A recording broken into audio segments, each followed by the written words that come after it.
Okay, hello, this is Sarabeth Emet, and it's the 24th. I know I've posted a lot. The 24th of February of 2025. I posted a lot, and I've posted a lot in weeks past.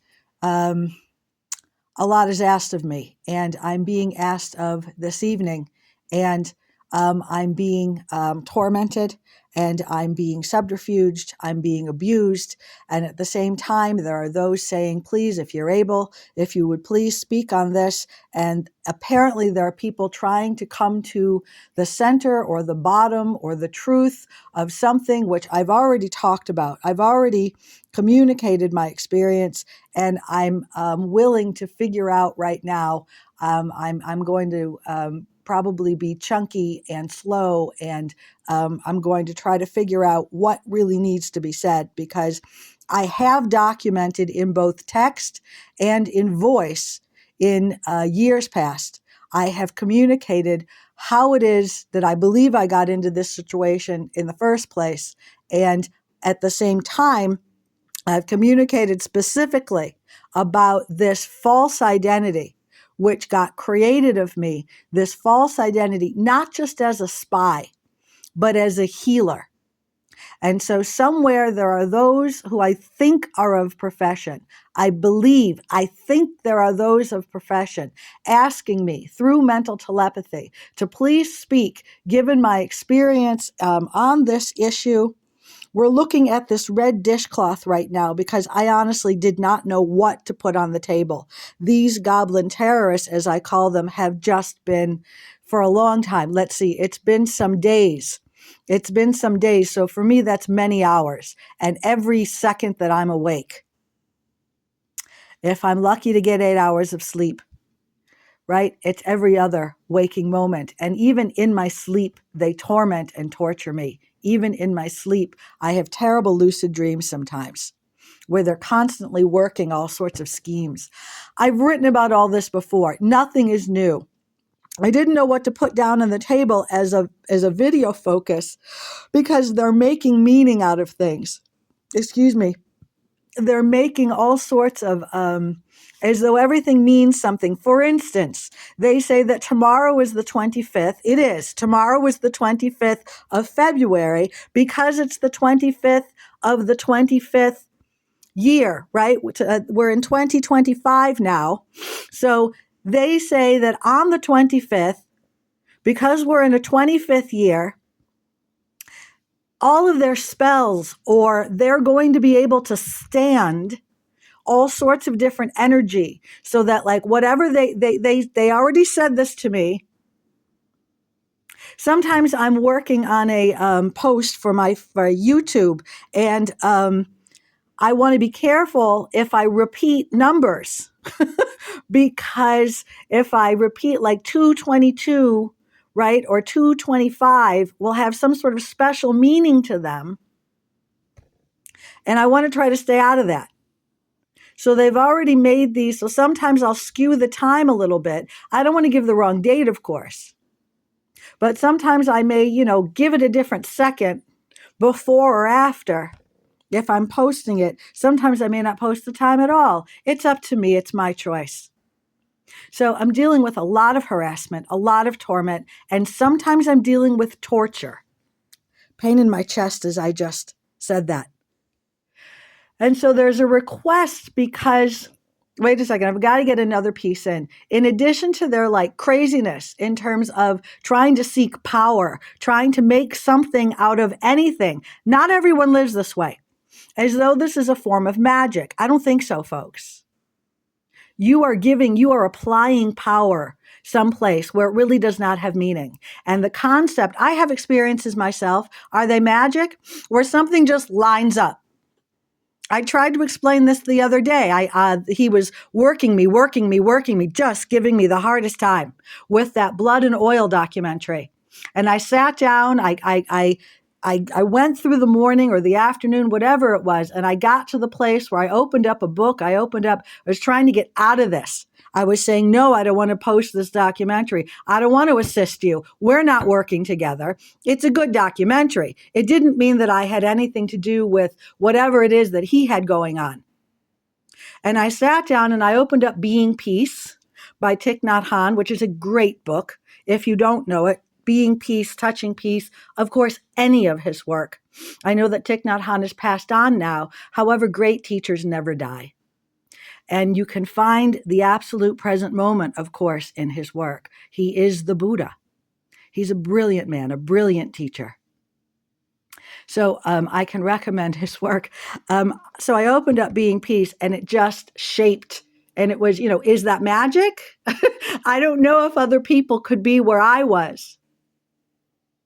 And I thought I could post this right here, but it won't have the same meaning. The work is so, pertinent. The work is so present and needed. I could just post, what was it, chapter 5 or something? I can't remember exactly. But the point was, it was so rich that even just the words, even just the text of Being Peace was enough. But whatever I had been through, minutes, hours, even days before he was pushing this blood and oil documentary. And I go through these experiences where it's like I'm saying no, and eventually I do something he knew all the time. And in their anger, and what does it take to get what they want from me? And that's some of what this communication is about, because they've been working me over for a great long time. If at least since 2001. If at least since 2001. My entire life has been manipulated and criminally managed by these people who I call the Goblin terrorists. Some of them are the CIA. Some of them are the U.S. Space Force. These are daring and horrible things which I have said and I have posted. I have posted the crime which they have committed. This was an example. I'm always posting communication about their crimes against me. It was very difficult when I didn't have a phone to use for about over a year and a half. It was over a year and a half that I didn't have a phone to use. I think it was May of 23 until just recently. And I'm praying that I'm not bringing more harm to myself, of course. I want to make that clear. I've been asked to speak. These individuals have been harming me for a very long time, possibly my entire life, even before I was born. There are people to corroborate this. I am not psychotic. I am not psychotic. I, Sarabeth Emet, am not psychotic, and I am not a paranoid schizophrenic either. As was communicated to me through telepathy, yes, but also when I was in that psychiatric hospital in which they interned me. It's more complicated, the issues with the police hold and how many days I was there. So we know that telepathy exists. I am not speaking to you through telepathy right now, but I know that there are a great number of people in this region alone with whom I have shared mental telepathy. It is a crime not to make real or honest mental telepathy. And it is a crime to abuse people for admitting or for knowing that they are engaging in mental telepathy. So at the beginning, when I was at the psychiatric hospital and there were doctors, there were more than what, let's see, at least one. Let me just go with at least one. There was one man who said, the first doctor, the man in my writing, I stated that I did not like this doctor. There were two doctors I did not like. The first one who told me that he was considering a diagnosis for mild psychosis. This is a crime. This was like a horror, just a sickening thing. And the whole time they're trying to medicate me. And by law, I don't take medications. I didn't need to take medications. And I signed the paperwork which said that I have every right to refuse medication. I still have this paperwork. I had every right to refuse medication. I've never taken medication, and I've never been diagnosed as mentally disturbed. Mental disorder. I've never been diagnosed with a mental disorder. I have never been hospitalized I've seen psychologists in the past for my own interests, for my own needs to get well or to work on different issues. I am a survivor of childhood sexual abuse, and I did seek therapy years back, and have sought therapy before. Never have I been diagnosed with mental disorder, and never have I taken any kind of psychiatric medication for mental disorder. It was wrong to presume that I would accept any kind of medication. I said no to medication inside of the psychiatric hospital, and I continued to say no. That psychiatrist wanted to prescribe a sleeping pill. I thought about it and I said, no, I don't want the sleeping pill. Please don't put it in my name. He went ahead and possibly did so anyway. I never asked for it. And those nurses every day. Now the sleeping pill, the sleeping pill, the nurses don't just administer to you. The idea is that I was supposed to ask for it. So there was nothing in my name for them to offer to me. This was illegal. It was also likewise illegal to diagnose me as psychotic. The experience that I had of being attacked, this was fraud. I'm still working on finding the right lawyer. And it doesn't mean that I won't find one. This was crime against me, and the state of Illinois and the Wheeling police dropped the charges against me. It was decided that I did no wrong.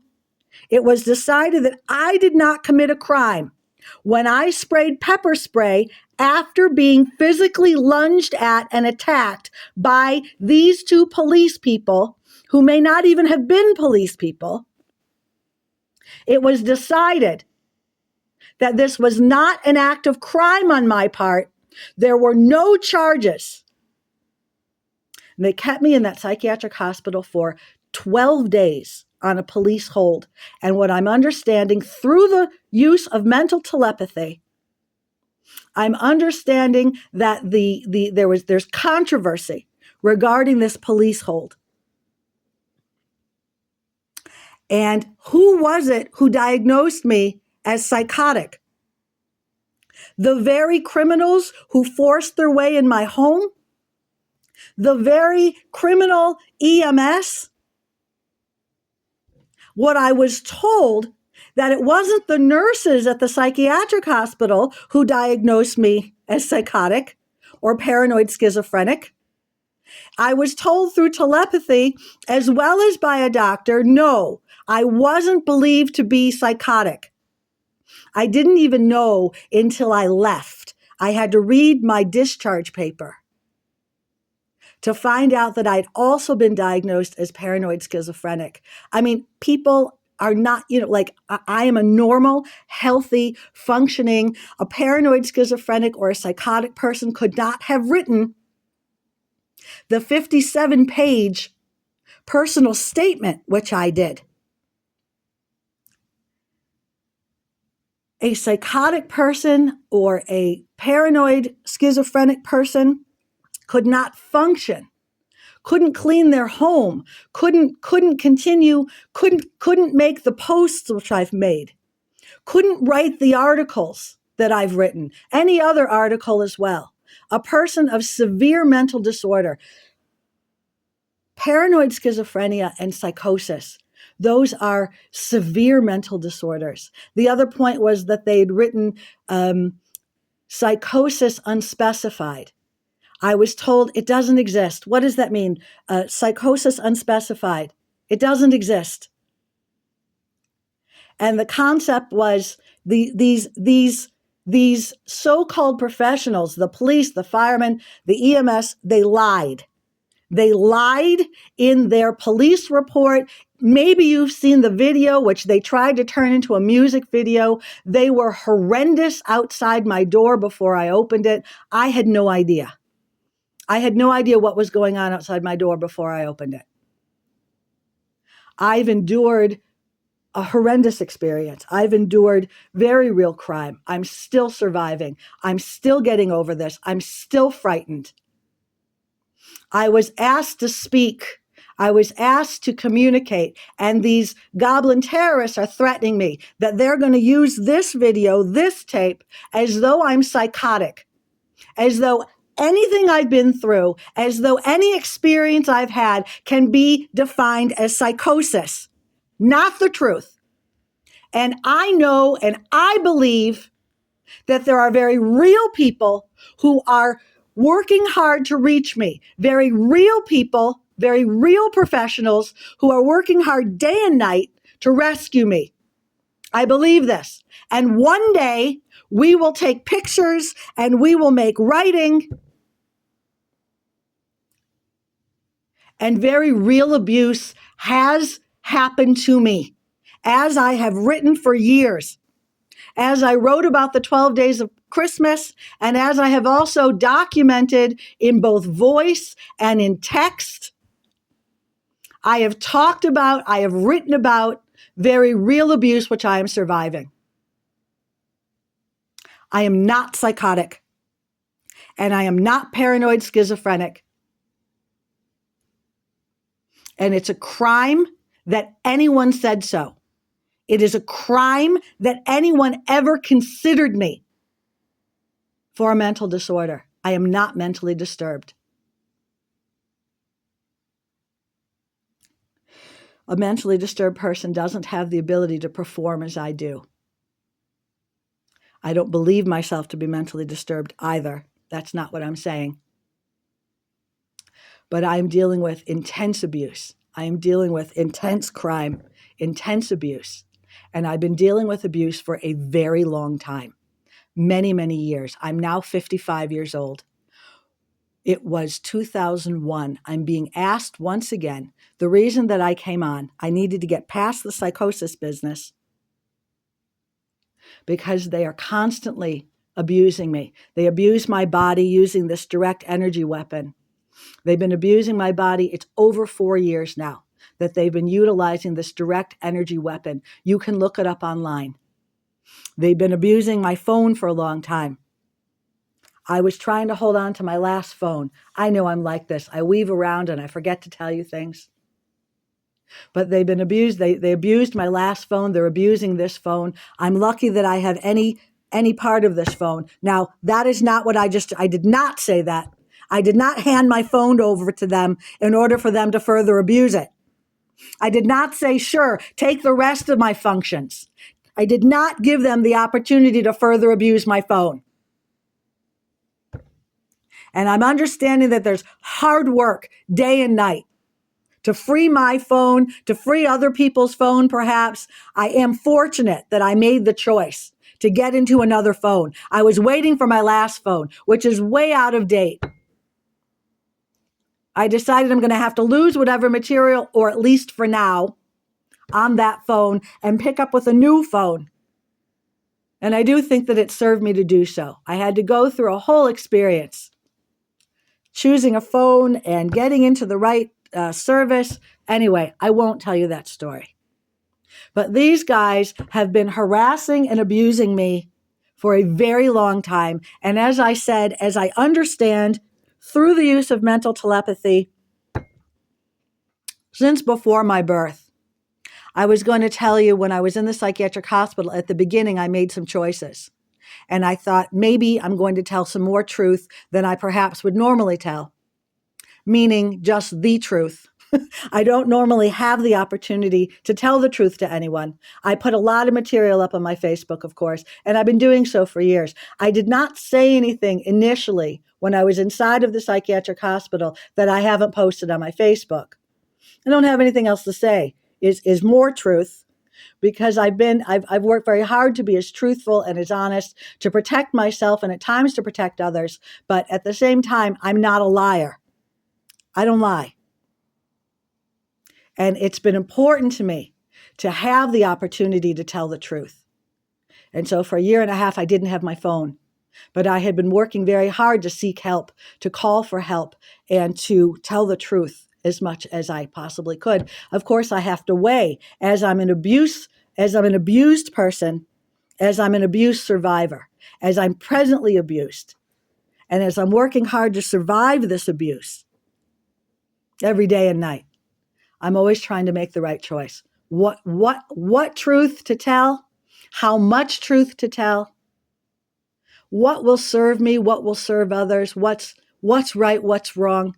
And you can't always know. But the point is that I've only ever told the truth. I have nothing to hide. And it is wrong to presume or to say that I am mentally disturbed. I am not. So I was in the psychiatric hospital, and they ask you a number of questions sometimes all day long. Do you hear voices? And at the beginning, I was saying something like, no, I don't hear voices, but I do believe in mental telepathy. And after I don't know how many times I said that, maybe just a few, it wasn't so many perhaps, I decided, okay, I hear you. I should stop. It's not safe. We don't have acknowledged mental telepathy, and yet at the same time, we do. We do have. Everyone knows. I grew up silenced. I grew up like they stuck cotton in my ears. On the other hand, I can remember, even as a small child, playing within mental telepathy.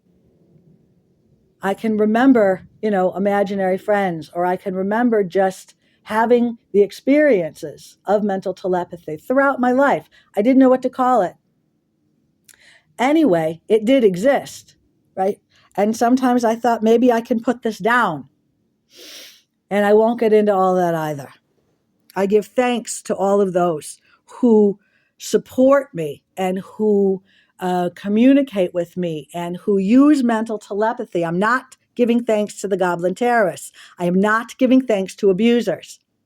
But I do give thanks to those who are of profession, and everyone's a professional. I don't know anybody else. I don't know anybody. I don't know personally anyone. But I live within this realm of mental telepathy. It was just like this in the psychiatric hospital as well. And the aunties, the nurses, and even the psychiatrists who used mental telepathy to speak to me, who maybe still do.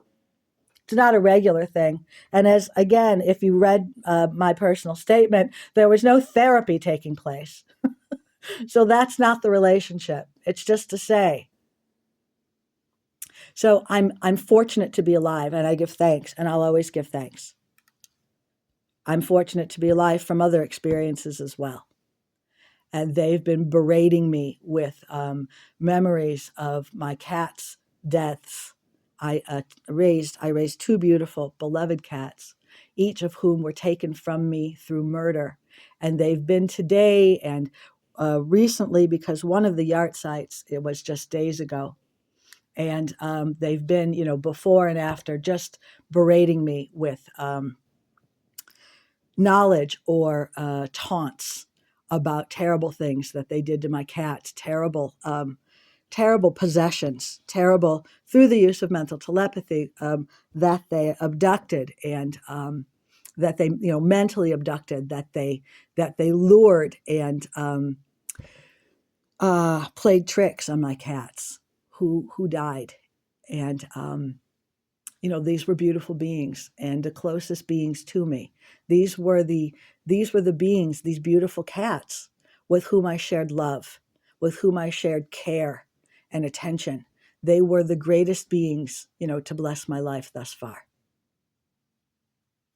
And I look forward to making relationships, with human beings. And I pray, it's not to say that I've never had friends, but these goblin terrorists just today pointed out again that I've never known anyone who wasn't a spy, that everyone, I've never really had any friends. Anyone I ever thought was a childhood friend, or, even a friend in my 20s, like in college or something, or in years to follow, no one was an actual friend. Everyone was a spy. Everyone was hired to me and making money. And this is a horrible thing to discover, but at the same time, it helps me to understand all sorts of things. And I'm okay. You have to accept the truth, right? The truth is what it is. And it turns out I've never had any friends. Everyone was always a spy and hired to me and around me. This is, what they've said, these goblin terrorists. And I accept that. I accept many things. It doesn't mean that it's okay. It doesn't mean that it's lawful. They're full of crime.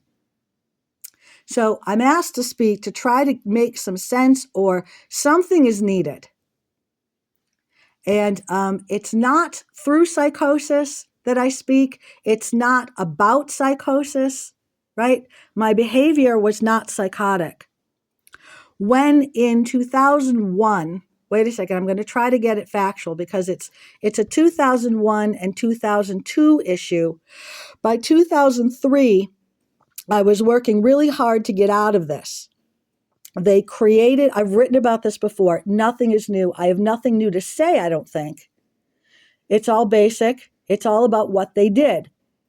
And they're claiming to have identities as though I perform some duty for them. You can go back, you can pull out all of the text I've ever made. It all stands. As I say, I've never lied. I've only ever told the truth. This enormous experience happened to me when I was 31. It was 2001. I was living in San Francisco, and I had dated this guy from the office, and it was not that big of a deal. We dated maybe 6 times or something, had a little bit of sex, not the biggest deal. And somewhere while we were dating, this idea came to me like this was my husband. And I thought, I don't know. We weren't dating seriously. I wasn't in love with him. And I didn't know that I was ready for a husband. I wasn't even thinking in terms of like serious relationship, just make a friend. And I had formerly been lesbian, and I'd already dated another guy a little bit. And I'm trying to remember, I have not dated or had sex with that many people. And I chose celibacy, actually. By the age of 32, I'd chosen celibacy, and I've been celibate since. And I haven't dated since, and I haven't. Let's see, sex and dating always went together. This was something normal. I was born in 1969. I grew up through the 70s and 80s and into the 90s, and sex and dating were something to learn, and something to make healthy, something to make safe and enjoyable, and just a part of life. So I was never waiting to get married. Now I am.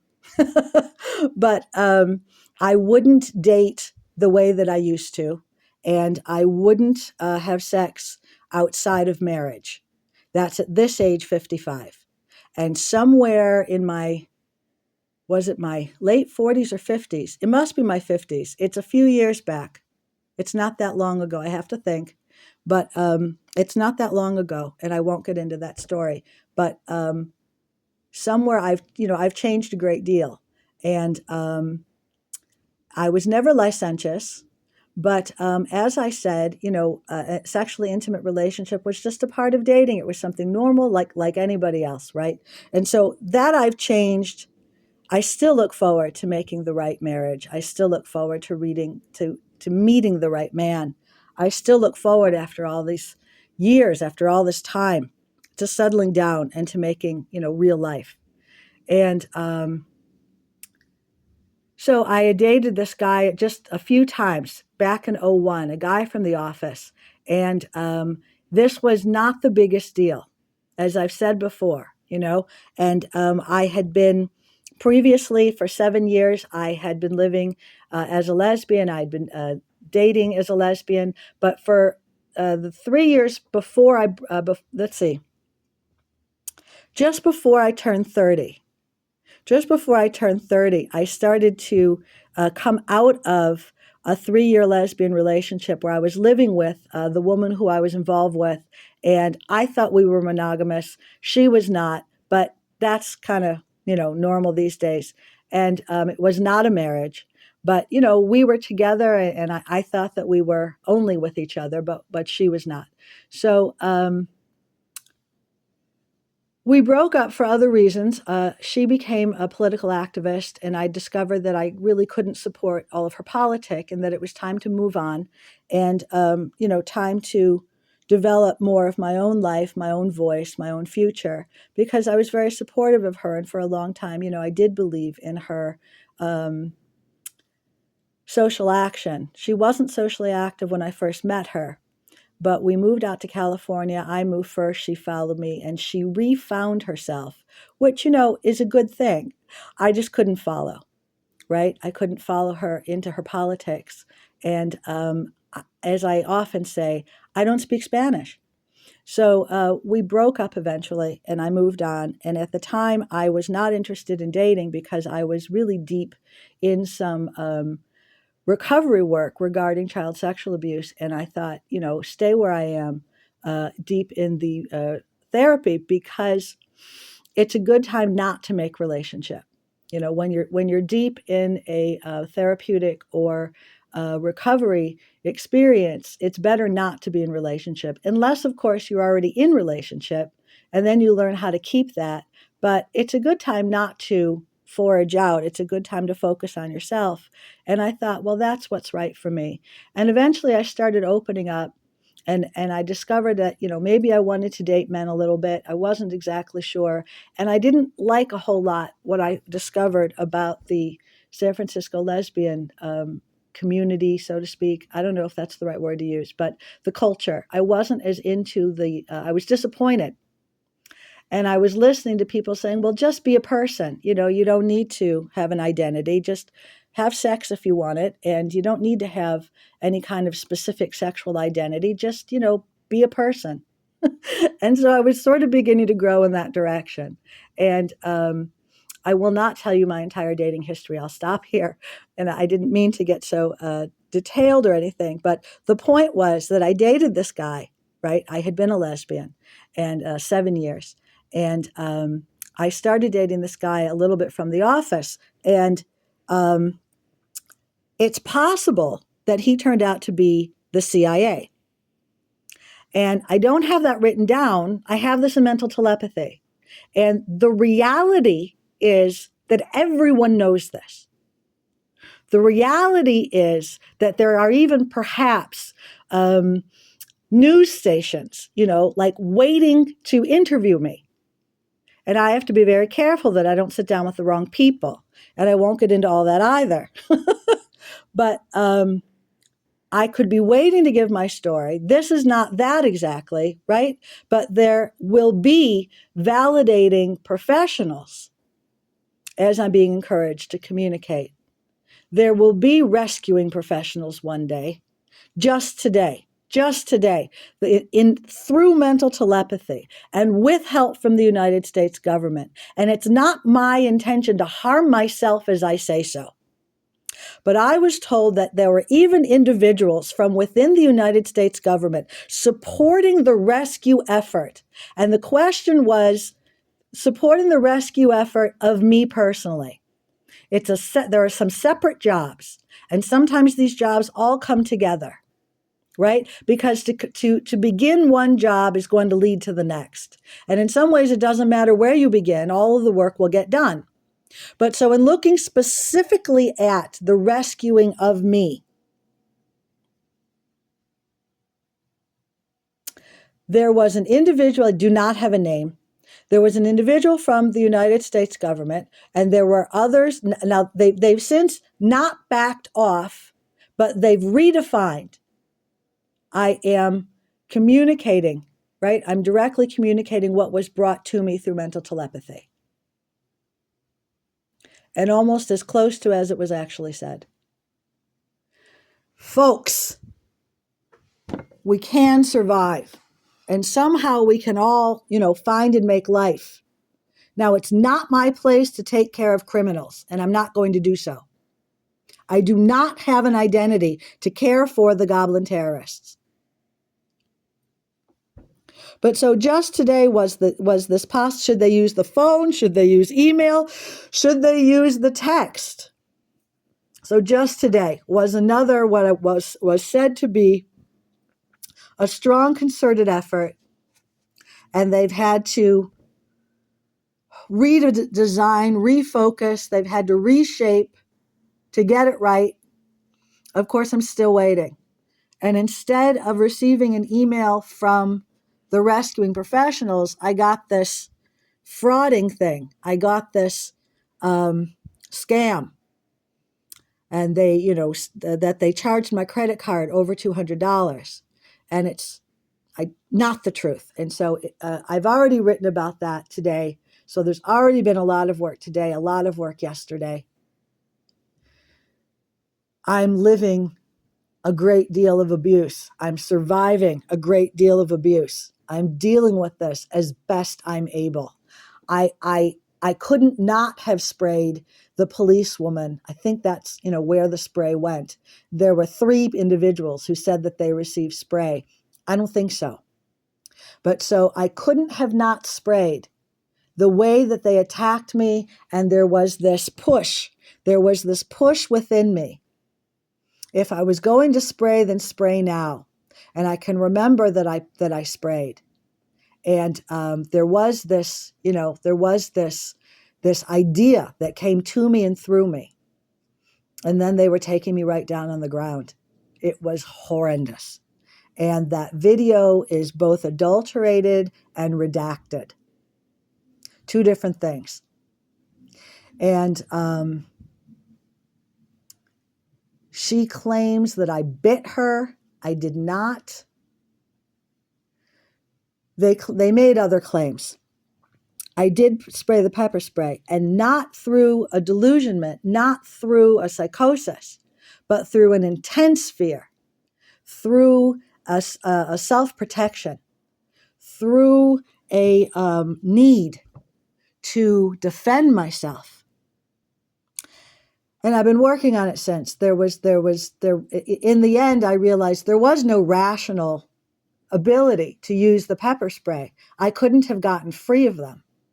That's why you spray. And, to spray the police or just the police was not the original model for buying the pepper spray. I bought the pepper spray so that I could defend myself in the hallway where I've lived. And I've written about that on my Facebook as well. I am dealing with so much abuse. I'm frightened. And I'm alone in the world. And I know that there are people working to reach me, and I need rescue. There are very cruel, sinister criminals standing in the way of my rescue. It doesn't make any sense whatsoever. You want me to speak about 2001, maybe 2002. And what I'm saying is the people who created whatever they will have definition. It's criminal. They created a consciousness of me. Those people have been following me and possibly were the individuals at the door. They were in different forms. And I don't know all of who was involved. Like if as I've been told, right, the CIA is involved. I don't know who all those people are. And there may be, there couldn't be that many people around me because I'm always at home and inside. Unless I'm out at a store, right? I'm not going to the library anymore, but I don't get around much. I'm mostly just home alone, waiting for rescue. And this is not any form of agoraphobia. No. This is about being safe and about not having much money to spend.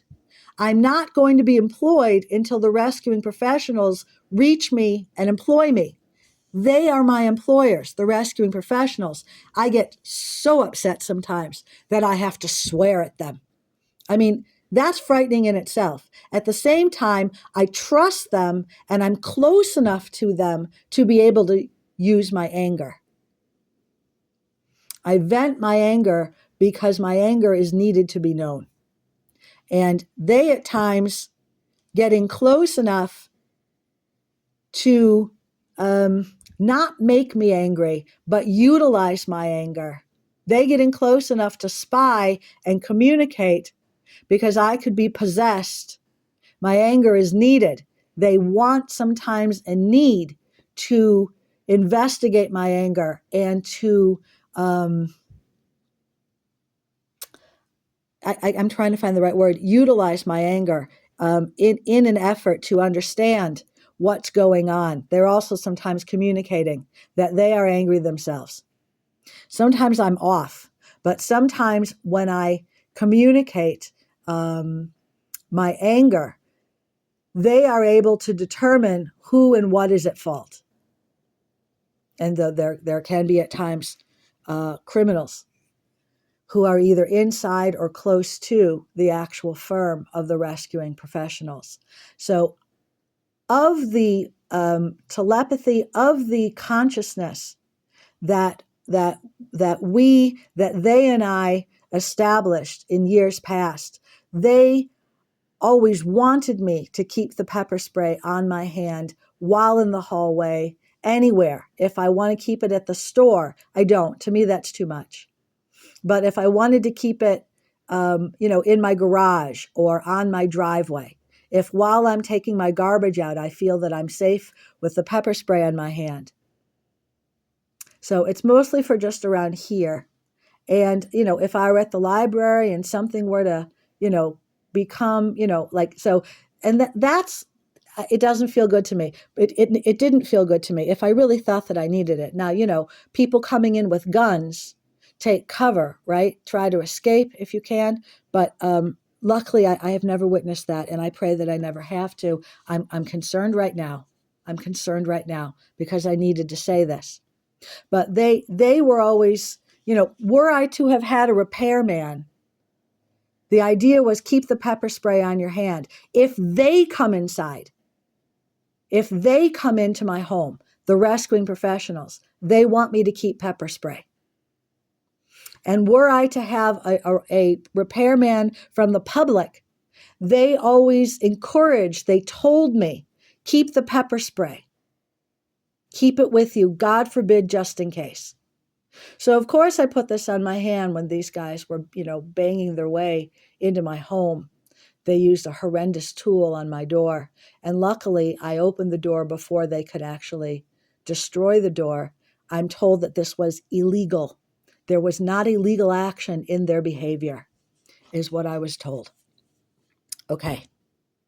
So I want to communicate where I'm coming from. It's now been, that was the afternoon of Christmas Eve. So that was the 24th of December of 24, right? Just this past Christmas.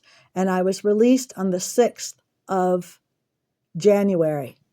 Today is the 24th again. So it's 2 months. Now, I didn't set this up. It's been 2 months since the actual crimes took place. And I remember I sat down to begin writing my personal statement, which turned into 57 single-space pages. And it's not just that I'm proud of myself, but I really did have that much to say. It was 1 month that I had been free that I sat down to write. And this is a good example of, is this magic or it just is?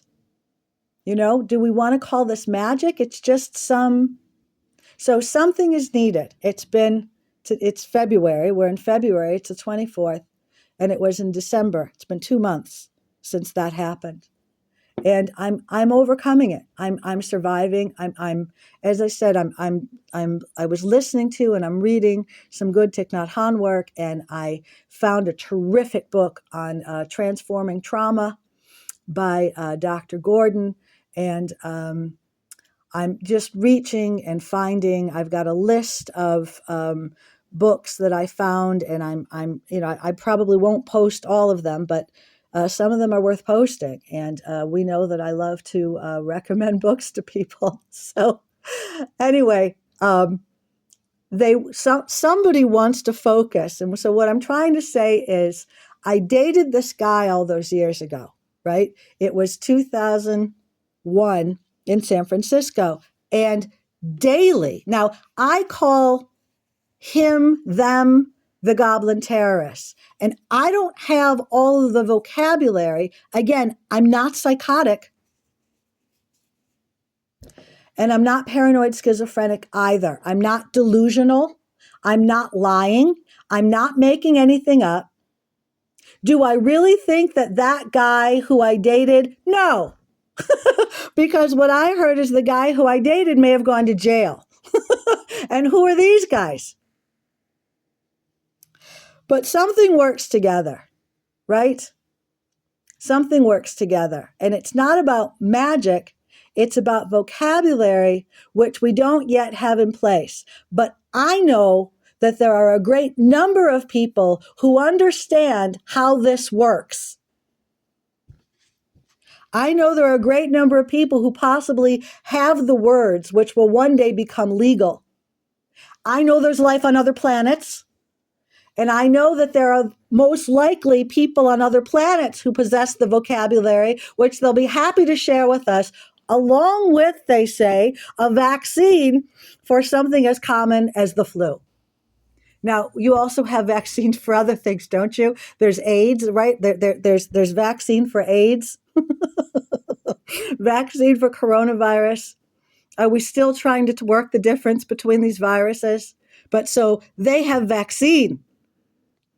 They have other vocabulary as well. They have life, for heaven's sake. I give them thanks. So it's not my intention to cause myself trouble. It's really not my intention to cause anybody else trouble either. But you ask something from me. You want me to communicate. I'm still overcoming this horrendous trauma which they created of me. And you've asked me to speak. You want me to explain something. You want me to tell you what my experiences were. I dated a guy back in 2001, and we dated maybe about 6 times, which does not mean that we had sex 6 times, or had we dated slightly more than that. And anyway, again, I don't mean to be falling into some communication. I don't mean to be giving you more information than is needed. It's something like, yeah, there were those times that we actually did share that experience. And one time he thoroughly frightened me. There was one time, I am not saying that I was raped, but it was like he showed me the devil or something. And this was not during a sexual act. That was the thoroughly frightening experience. And sometimes I am not saying and have never said that I was raped by that man. I have never said that. Sometimes you have an experience, it's not as good as another experience. However, I never said that he sexually abused me. I never said that. Anyway, sometime thereafter, we stopped dating. We only dated so many times. Good. We only dated so many times. And somewhere thereafter, this consciousness developed, and they wanted me to reach this guy.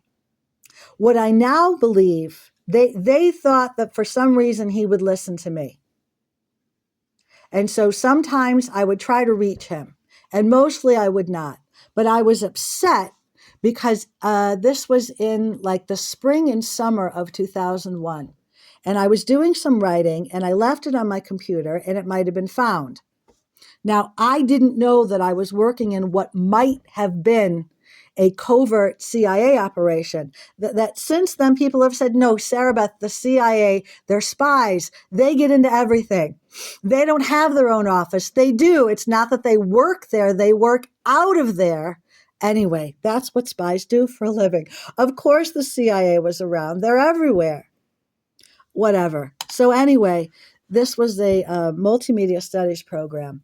And I didn't know anything was in any way illegitimate, right? I mean, everything was, it was just a school. It was just a program. If there was anything else going on, I didn't know. I don't know what else there could have been.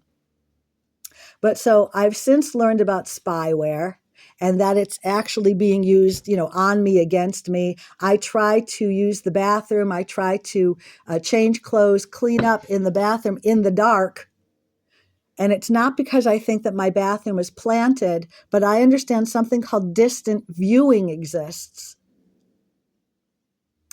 And that people could, can spy. I don't know if they spy with their eyes open or closed, but they possess some ability to see, like that's some aspect of spy work, and that there really are computer programs involved in enhancing or allowing. I've learned these things since. I didn't know anything at the time. That I was studying there, that I was working there. I don't know where I was exactly, right? So through the use of mental telepathy, people have communicated, other people were working in capacities. I don't know exactly what they were doing. And I don't know if I witnessed anything or not. So, I didn't have these knowledges in those days. I didn't, so I can only think back or look back and no, I didn't schedule that class. I don't know who taught that. I don't know what that was, right? And, something in the schedule, I didn't have my hands on that.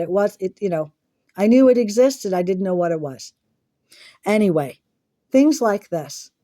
And so these people who, as it turns out, may have been manipulating my entire life. Not because I've said this now, not because I worked in that office in that day. They made some identity of me. I'm not going to get into the stigmata. Are you able? What are you making? Some sort of historical, some sort of Jesus freak reference? You trying to be cool or something? No.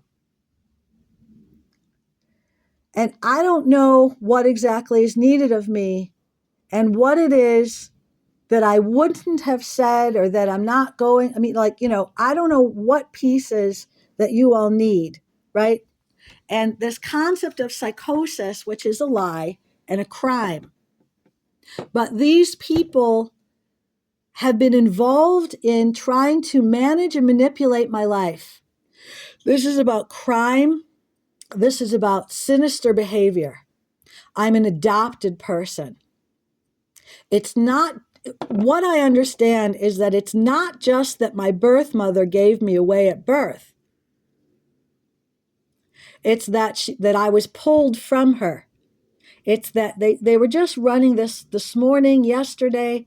I've heard these things before. It's nothing new. I'm not overly upset by it. It's something which happened.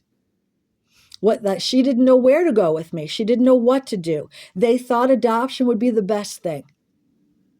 Right? And my birth parents are not always around daily. I think my birth father could be. He's one of the rescuing professionals. Thank goodness. And I give thanks for him.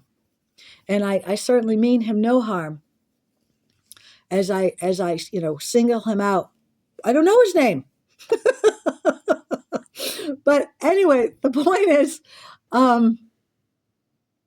these individuals who I think are involved, if they're not physically a part of the abduction of 2 months ago, right? There may be people here from another time frame. And I don't know if everyone has been arrested. I don't know. I've been through a lot.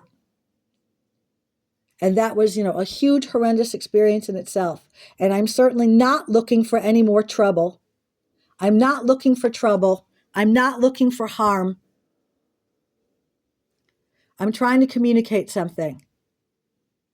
That these individuals may actually be the individuals or involved with. They may be involved with the individuals who abducted me. They may be involved with whoever's responsible for trying to medicate me in the hospital after I said, no, I don't take any kind of medication. I didn't come in with medication. I have no history of medication, and I refuse medication. I also was not at harm to myself or others. Once I got into the ambulance, I pepper sprayed them. That's the most I did. I didn't even hit them.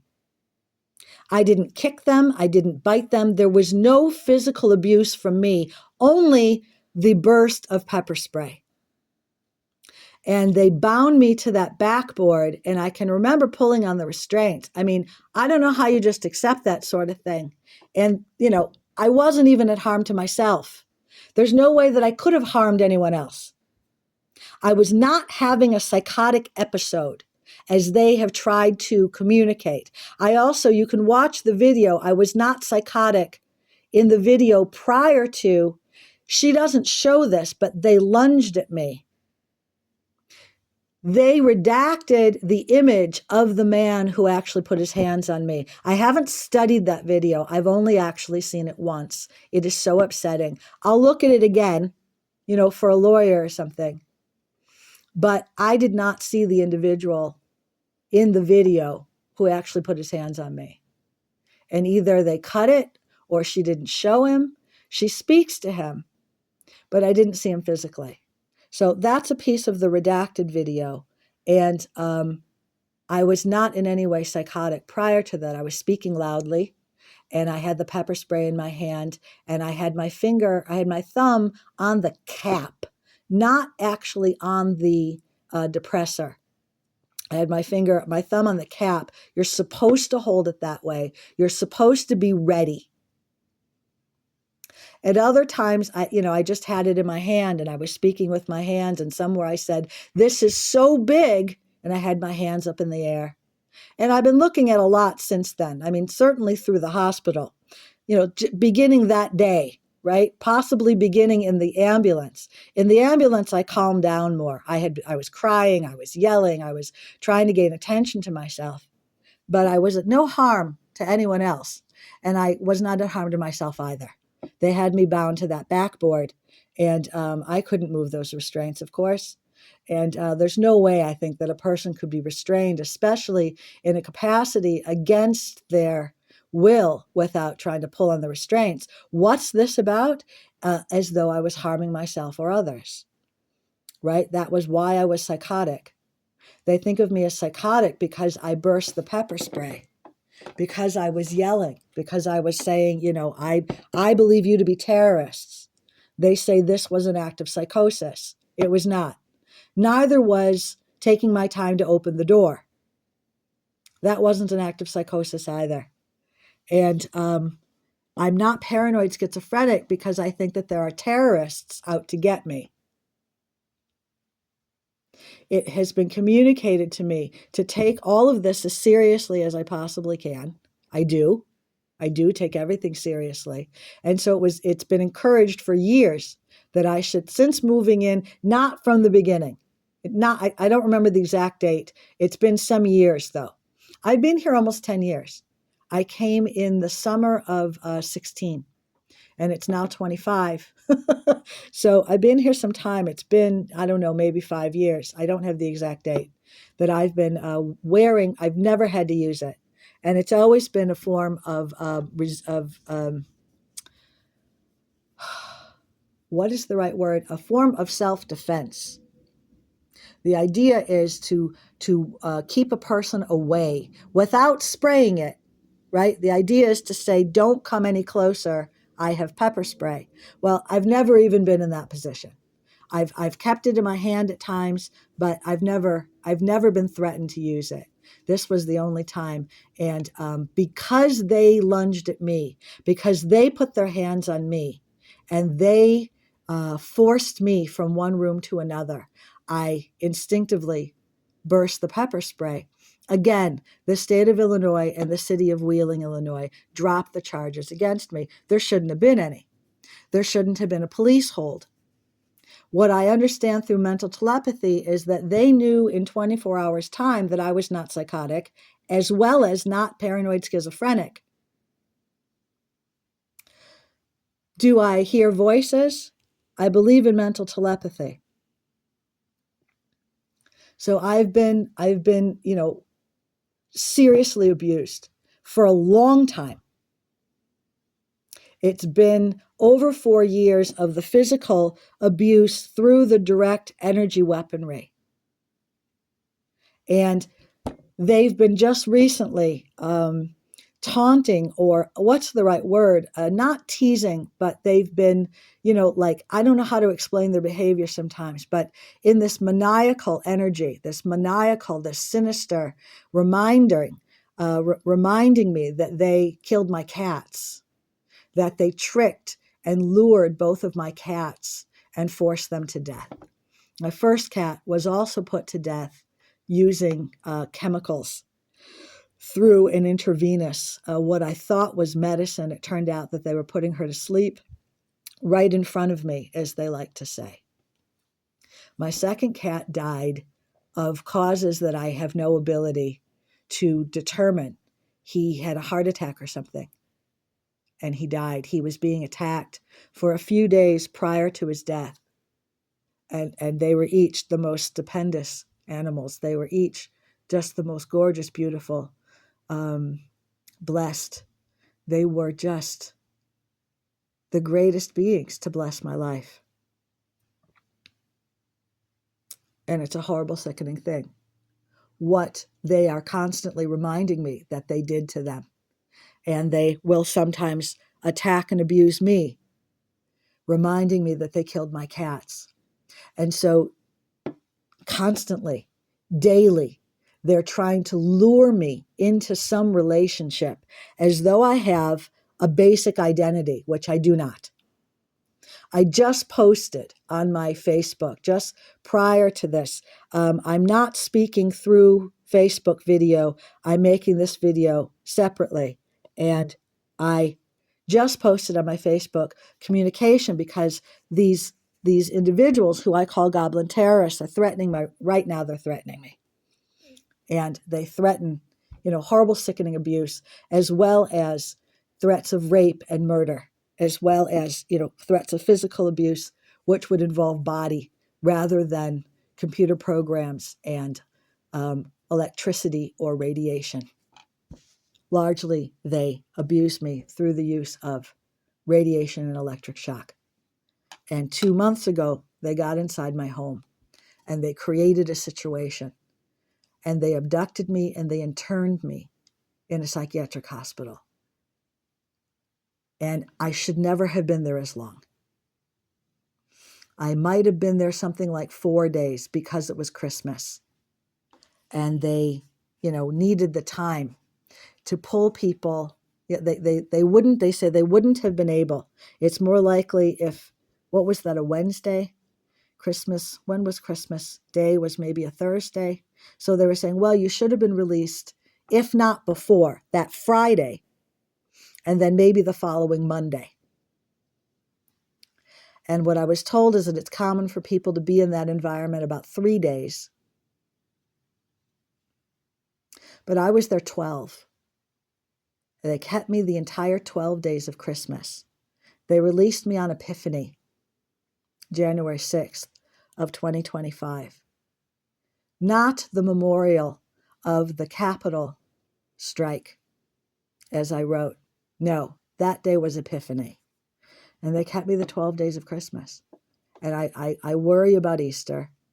And I don't want to be overly concerned, but, I have some concern. And a guy was banging on my front door. Ow, pain in my chest just now.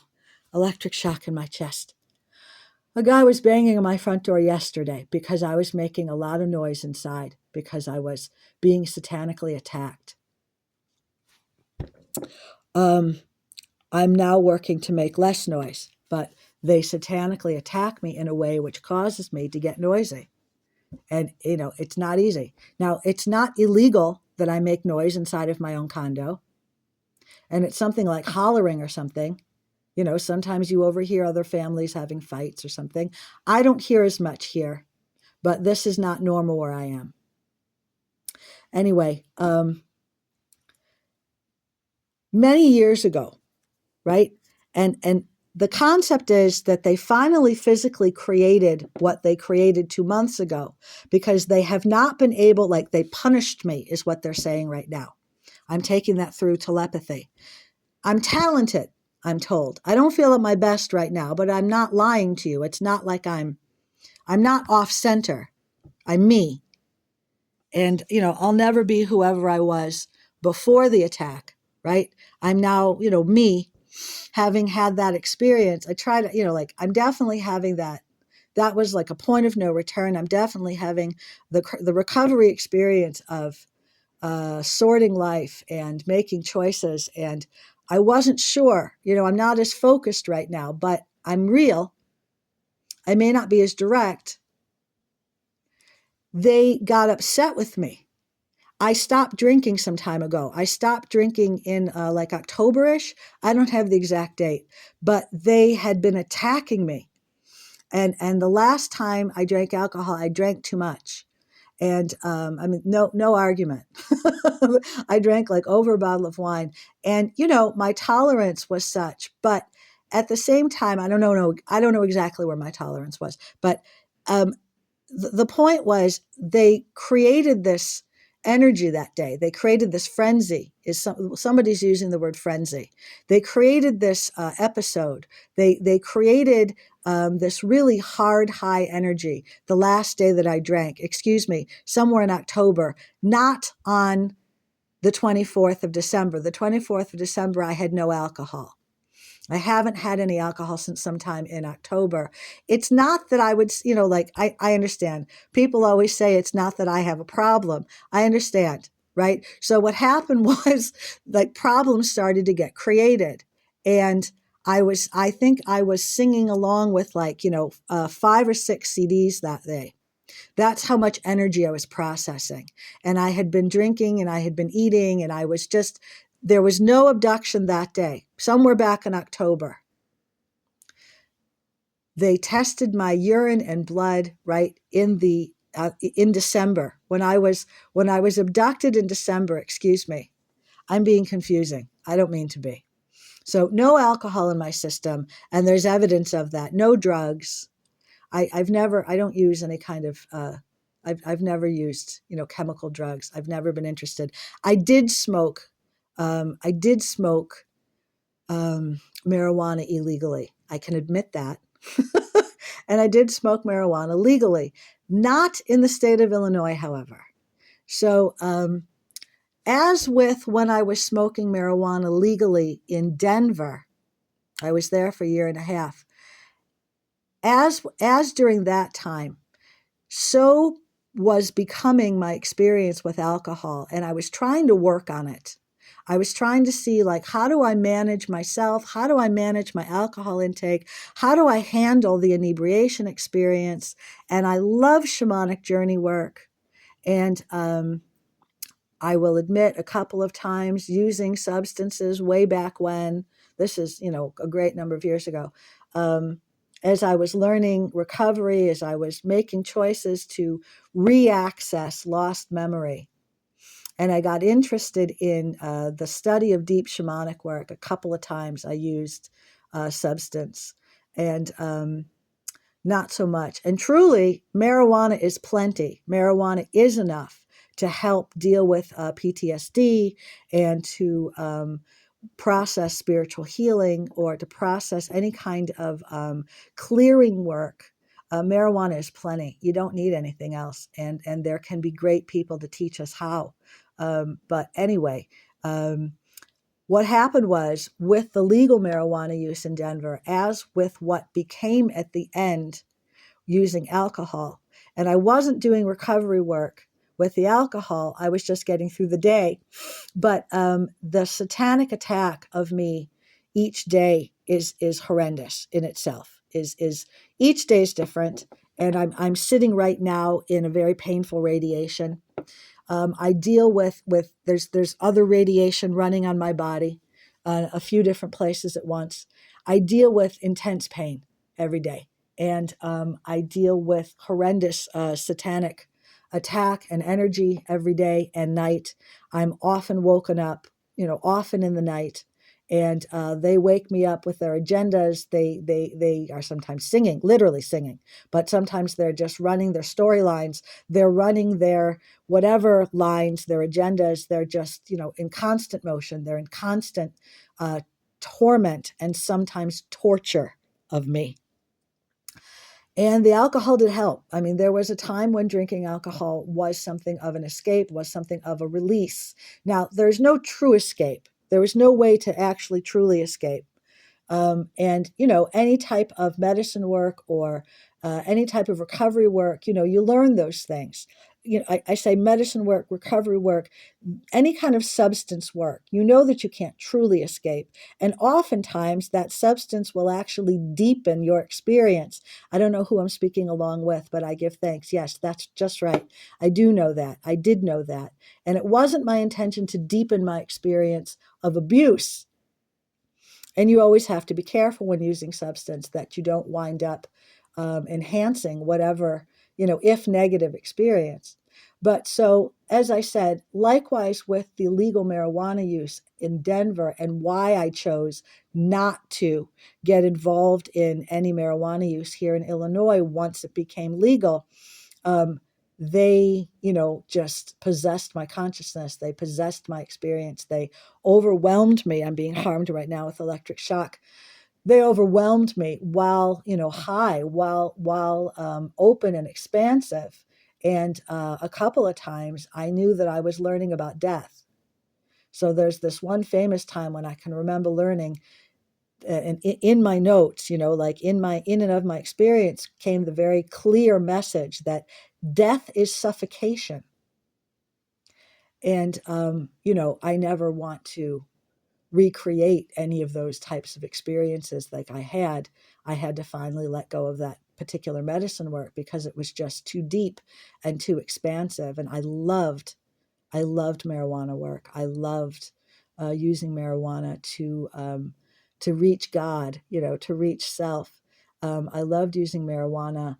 I didn't need it of recent years in terms of recovery or healing work, but to reach elation, right? To get high, to get open, to get light, um, to free the self. And yes, there are other ways to do so, but nothing is the same as, marijuana work. And again, I think it's all we need. And I don't mean to ruin other people's experiences with substance, but I don't think we need anything else. Now, you can't do the same work with alcohol. Alcohol does not provide the same high or the same expansiveness. But, you can get more fluid, you can get loose, you can get a little free. And the alcohol used to help me a great deal. And over time, I'll say, yeah, okay, I was drinking too much. And I was never at harm to myself other than, drinking too much. And in the last couple of times that I got high, in the last couple of times that I was using alcohol, they were forcing me to vomit. And I would not have vomited otherwise. It's not that I'd had, I don't have those experiences. Right? I did not have those experiences otherwise. I knew that they were using the computer programming and they were using the alcohol and the direct energy weaponry. I mean, I don't know exactly, but I know that they were commanding me to have experiences. And, the more alcohol I had, all the more ability they would have to abuse me. And so I was experimenting after the first time of this. It was someplace, I guess, September, October. I don't remember the dates. I've not been taking, exact notes of these kinds. But it's possible there are other people who would have those dates. After the first time, I started working on it, and I had been feeling like I was, saturated with alcohol. I had been feeling like maybe I was drinking too much or, too frequently. And it was on my mind, and I was beginning to lighten up, or I was looking at it, and when they created the first of, there were two really bad episodes, right? When they created the first one, I started to work on it. I started to choose a different glass to drink alcohol from, and I started to develop a method of keeping track of, how much I was drinking and making some choices. And the second time that they attacked me, because there were some days in between. The second time I decided, nope, I can't do this anymore, and I gave up the alcohol. And it's not a huge, great triumphant recovery story or anything, but I did possess the ability to just let it go cold finally. I was trying to see what I could get from it if I could use it because it really did help. And I was, trying to be more mindful of when I was drinking and, ow, I'm being abused right now. I was trying to be maybe more responsible to myself and, thank God that I had given it up before the attack of 2 months ago. Thank goodness that I wasn't drinking that day. And I agree. And no, I will never make a devil's advocacy. Do not ever make a devil's advocacy. So I don't give thanks. I will never give the devil credit, that they gave me a terrible experience and therefore I gave up alcohol. And therefore I wasn't, drunk or drinking. I might have just been lightly inebriated. It doesn't mean that I, drank to excess every time I drank. But the last day of it was, some intense attack. And I was in like 5 or 6 CDs and, it was a lot of work. Like I was trying to survive the devil that day in that particular capacity. And I was using lots of music and lots of alcohol. And I ended up just, in a bad state, just, no face down. It was bad. And no physical harm to myself. And probably, more harm to my humility or something. So not, a big deal, but nothing of a physical emergency, right? It just, became necessary to let it go. No, I can't use it. I can't use the alcohol anymore. It's not something that I can, gain the benefit of, whereas it had been something beneficial. And I won't make a devil's advocacy in saying, thank goodness that I gave it up 2 months before what happened 2 months ago. So they lost something. They lost the opportunity to abuse me when I gave up alcohol. And I had been hearing that they were going to do something. What were they going to use? I had been hearing them sort of process. And there's some concept that they attacked me 2 months ago because they lost the ability to attack me through the alcohol. And of course, I fear. I mean, of course, I live with concern and fear that I don't know, There was a guy on a balcony yesterday, I'm being reminded. I posted this on my Facebook. Who was that over there? A renter or something on a balcony, which also faces the backyard, as my own balcony does. And all the balconies here face the backyard. So this was, a close by balcony of a different building. And they were outside, like with lighter fluid or something, making flame in a grill. That type of grill is not allowed where we live here. In this condo community, I don't know the exact type of grill you're supposed to have, but you're not supposed to use charcoal. You're not supposed to have fire. I think it's either a gas or electric grill.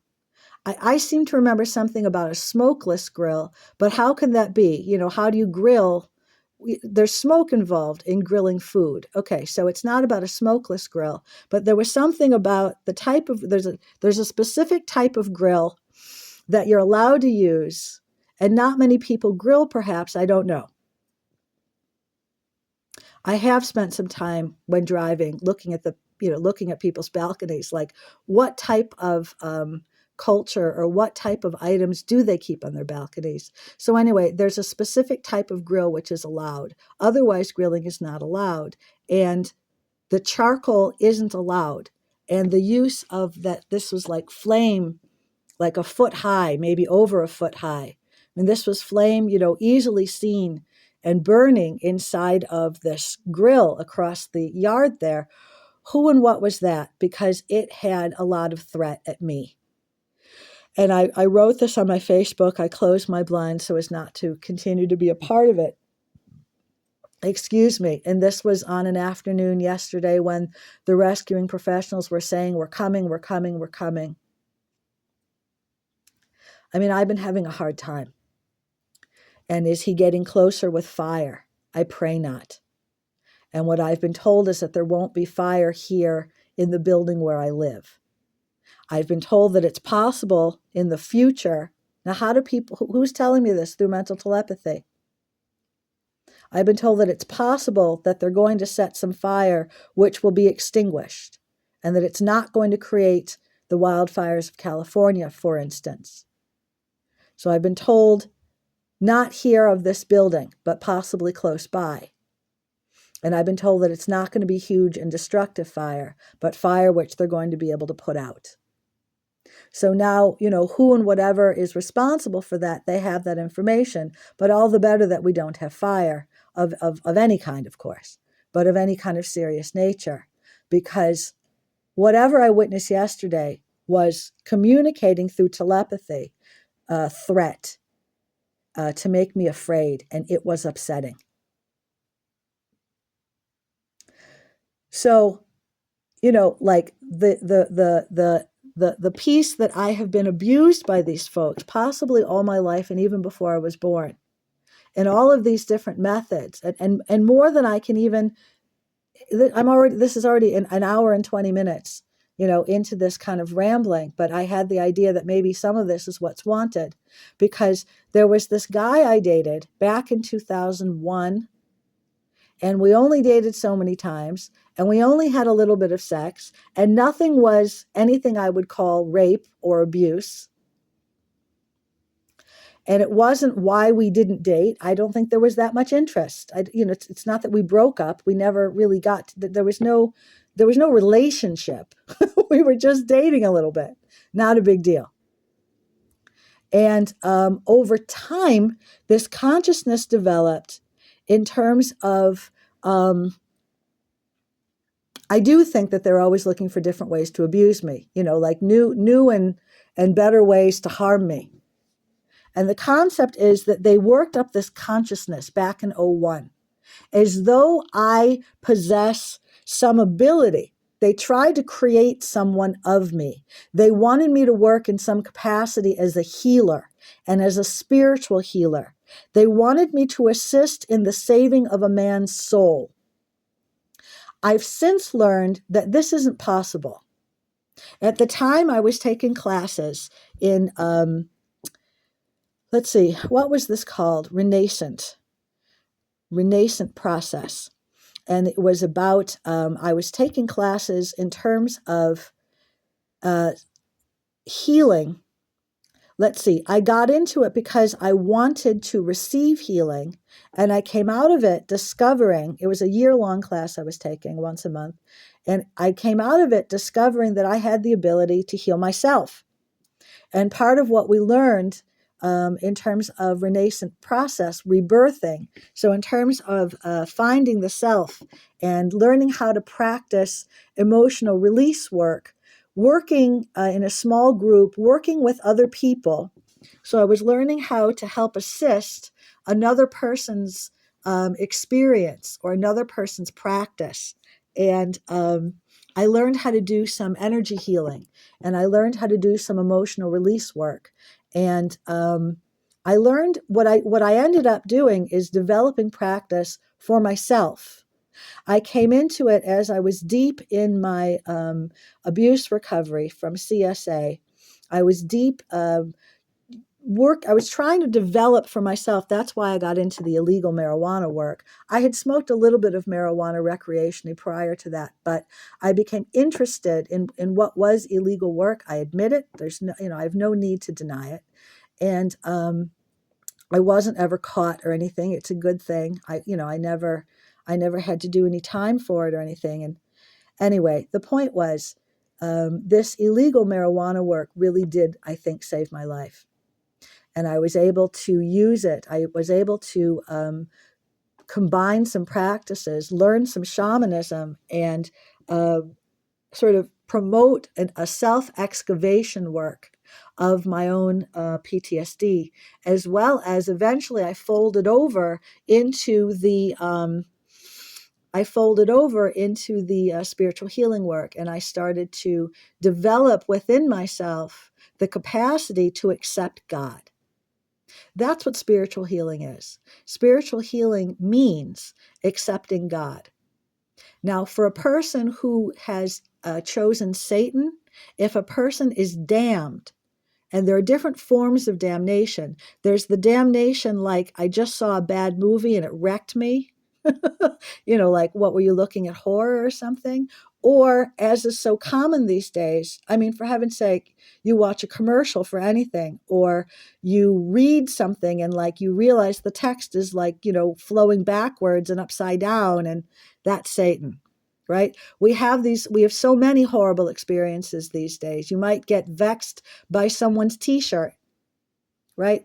So we are dealing with more satanic and evil energies than we have in years past. I'm only so old, I realize, but I can sort of remember some, and I was out in California, but I can sort of remember when I started to realize, like, yeah, I'm in the presence of evil. It's coming from a t-shirt, or like, I wrote about not liking some animation work, right? I wrote about in my personal statement not being forced. It's not about forced. It's just that that's what was playing at the other end of the room on a large screen. And if I turn my back to it, can I get out of it? Because sometimes, not always, right? Sometimes it's just cheesehead humor. But sometimes animators seem to have a real propensity for evil and for, whatever reason, to communicate, what I believe to be the devil. And that's what evil is. I do believe people know what I'm saying, right? And I don't look at that much media, so certainly other people are taking. I mean, there are high practitioners working on this, right? Like good heart angels, we call them rock stars. Sometimes we call them movie stars, right? And there are real people working on these issues. Yes, I know this. So I don't mean to be making more of myself than I am, or I've worked for a number of years now. I'm 55. I've worked since I was about 30, right? So I've worked really hard for like 25 years now, on myself, on self-discovery, on healing, on self-healing, right? Self-healing. I've been working really hard to accept life, to accept not just former abuse experiences, but to accept what has become hardship. Certainly, all of this unemployment, a lot has been asked of me. Service to God. In accepting service to God, which is not just hardship, service to God is also beauty. But so I've been asked to accept myself in terms of service to God. And this service to God has brought with it, danger at times, and confusion, anger, perhaps. I mean, of course, yes, you've read my poetry. People know what I've been working on. And in terms of helping to save myself, save the world, save God. Now, none of that is illegal. And it's not psychotic either. I may be a very young angel. And I'm praying that I'll live forever. I'm right now still abandoned, right? The rescuing men, like why they're not on the balcony, why they're not here yet, I don't know. Have they figured out how to send an email or to make a text or make a phone call? It doesn't seem this way. Nothing is interrupted. It's been, an hour and a half that I've been talking. It's like I'm probably being blocked, but listen to all of that, which I'm saying. I'll try to go further. And, hopefully this will fit on Facebook. Otherwise, I have to start over or something. Hopefully not. I may have hit that right there. Well, so the point being, they tried to make something of me, and I am not whatever it is they tried to make. They tried to make a spiritual healer of me for them. I am not this. It doesn't exist. The devil cannot be saved. Those who are more knowledgeable than I, right? I'm corroborate this or support this, validate what I'm saying. The devil cannot be saved, as it turns out. The devil must save itself. Unless a damned person, unless the devil makes the choice to save itself or to save oneself. A damned person, especially a person who's chosen Satan. For those of us who get vexed watching a television commercial or something, that's something else. We also have to work at getting out of evil energy. But a person who actually has made the choice, right? We have to make the choice to get out of a negative experience and evil energy. A person who's actually made the choice to choose Satan has to work very hard at all times, night and day, and for the rest of life, to let go of Satan. And if not to choose God, because choosing God is a way out, it's not always possible though, because a person isn't ready to do so. And a person ready to choose God will be saved by God. That's what it means.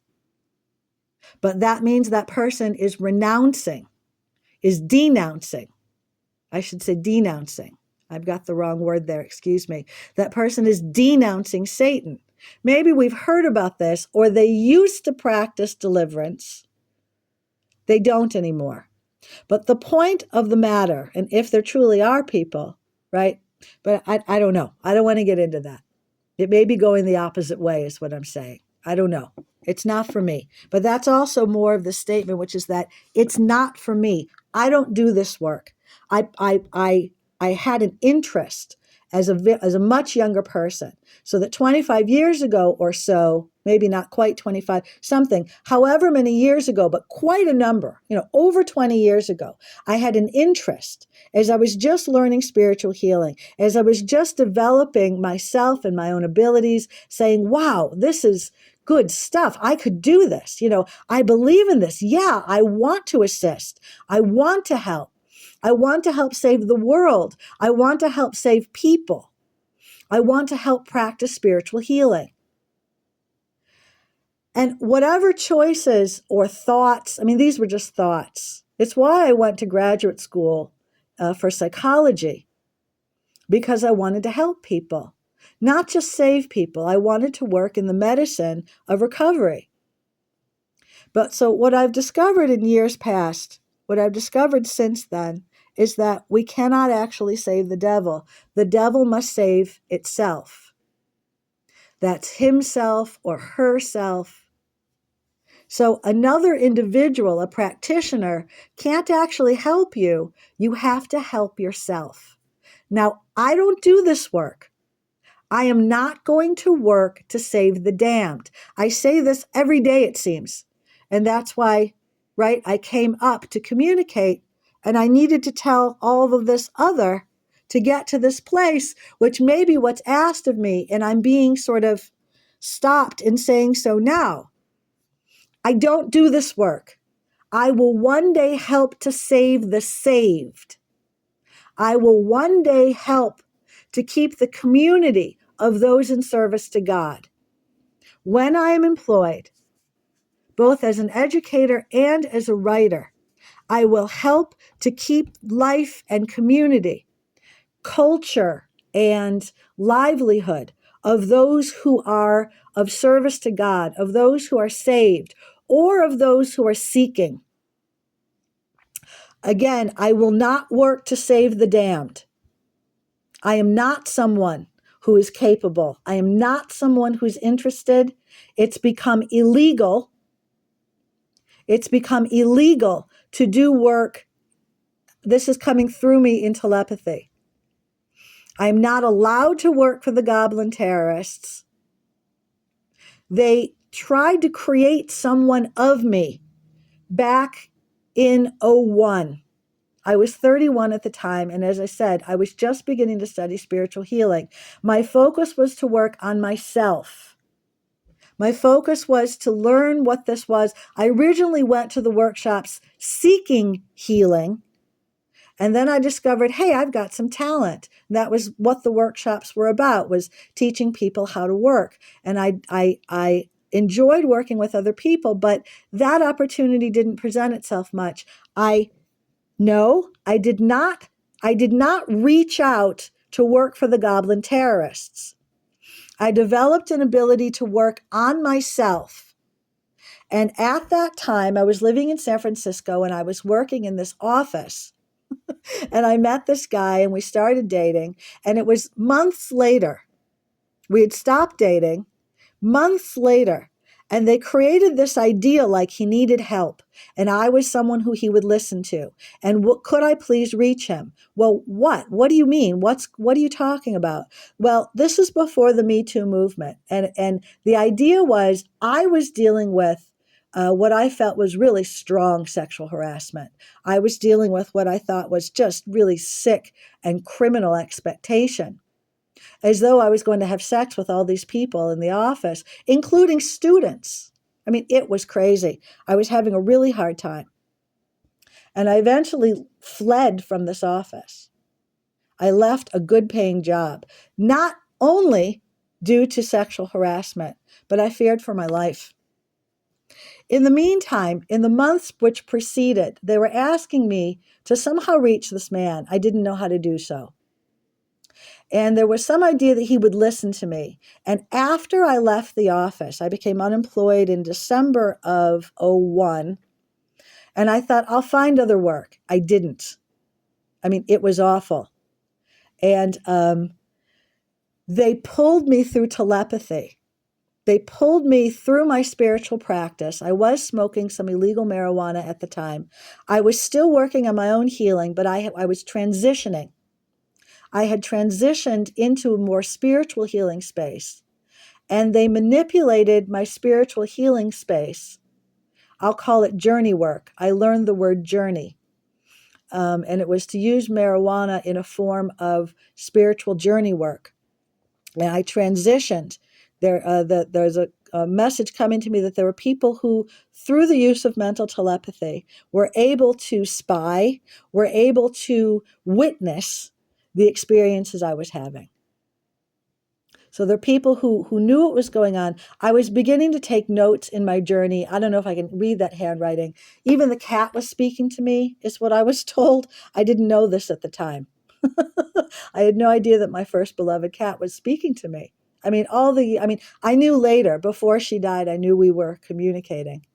And I was able to communicate with my second cat. But for so many years, I didn't know that Maggie and I were actually speaking. And I lost all that time with her, but she loved me anyway. And I've got all these notes, right, from like '02, I think it was. And anyway, they kept pulling me. They kept luring me. I made all sorts of agreements, which I could not keep, did not keep, cannot keep, do not keep, no. The answer is no, over and over again. I have no responsibility to you. I have no identity, or there's no definition of me which serves the goblin terrorists. I've written this. I've communicated this in these audio broadcasts before. I've posted all this on Facebook in years past. You could go back and find them. They're scattered. There's no one collection of them.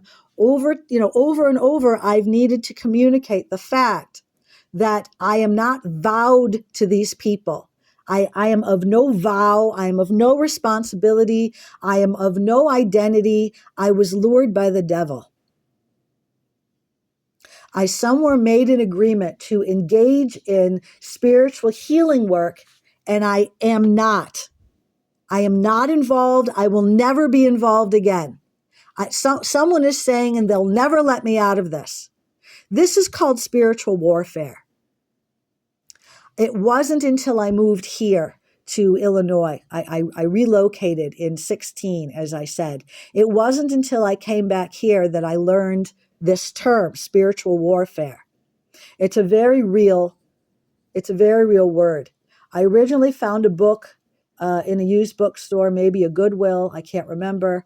You can look this up in the library. You can look this up online. There's a very real term, and the work itself communicates the fact that for so many years, the church, it's largely a Christian terminology. However, the practices, of course, universal in terms of religion, because spiritual warfare is the attack of the devil against a servant of God or against a religious person, just a religious person, not just clergy. Oftentimes clergy will write these books and they will teach. They'll promote the gospel, but they'll also teach, angelology, and they'll teach how to combat the devil, how to keep your soul. And unfortunately, many of these clergy are also dealing with the attacks from other clergy or from other aspects of the church, other aspects of the Christian community, which stands in the way and tries to defeat the individuals who are promoting spiritual warfare, which means replacing, prayer is the answer. The devil does everything the devil can do to both lure us to possess us, and we respond, we care for our own soul. Spiritual warfare is about caring for the soul, caring for the self, through prayer, through whatever means one can use to align oneself with God, to stay aligned with God. That's spiritual healing, as well as the concept of spiritual warfare. In spiritual warfare, the devil is given either identity or validation. The devil is given presence.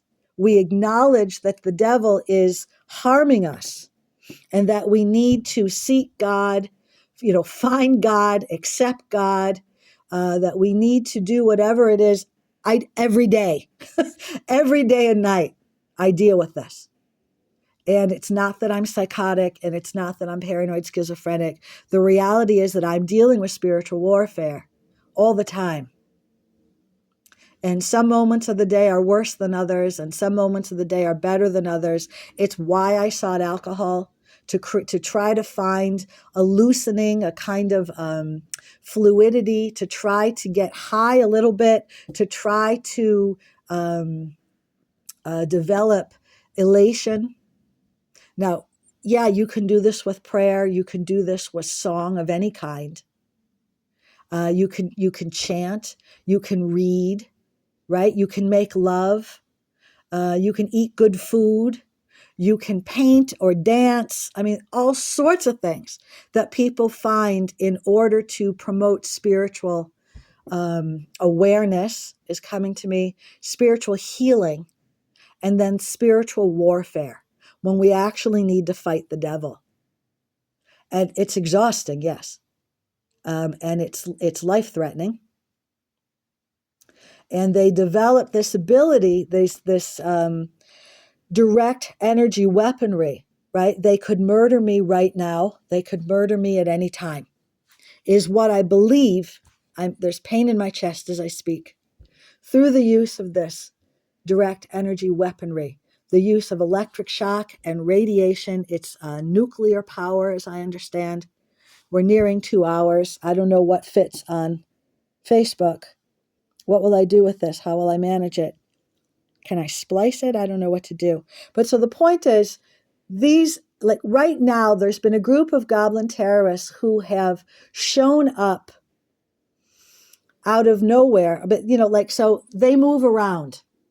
And this group particularly has been, especially for some time, but in my experience, I think this is every day. I could be wrong. It's been especially heavy lately, but they've been trying to get from me an identity which they claim to have established. They claim that I'm not doing for them. I don't do for them. And whatever this concept is, I won't be doing it for anyone else either. I'm not talking about sex. I'm talking about spiritual healing. So that when I'm employed, I will not be involved in saving the souls directly of anyone. I will be doing writing and education. I will be involved in writing for entertainment and education for professionals. And some of that work will have to do with spiritual healing. But what that's about is helping others to discover for themselves their own path, their own abilities, and supporting the work of others of the same kind. Sometimes you find good. What is this? Sometimes you can find God in a cartoon. Good. Sometimes great animators can take us in the direction we need to go. I won't argue, and I heard some good stuff.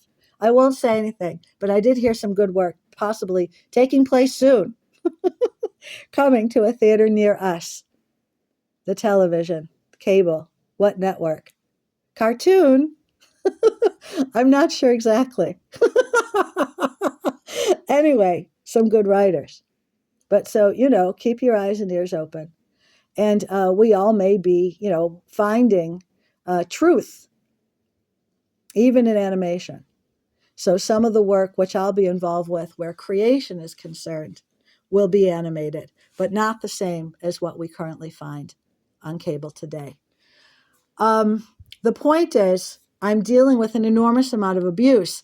Somewhere in '02, or was it the end of '01, when was it that they laid this child to me? They placed this child to me that I wasn't going to remain interested or pursue any interest in this guy I had lightly dated.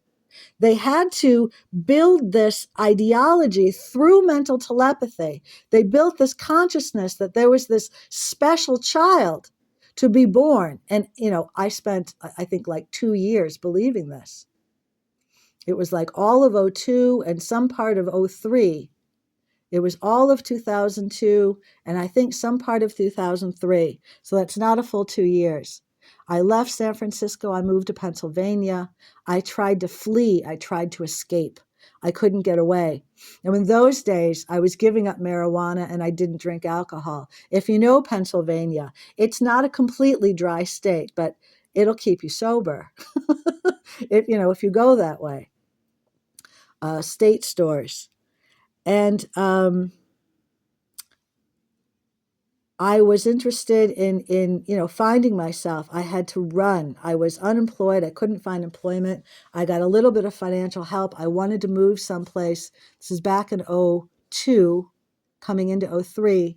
I was running away because I was leaving California. I couldn't make any life there. I was falling destitute. I was afraid of homelessness. I got a handle on a little bit of money, and I was trying to save my life. And they pounded me. They hounded me. They just possessed me. That's, I've told some of this story before. They, relentlessly, I'm not going to go into and through it all, but they just wouldn't let me go.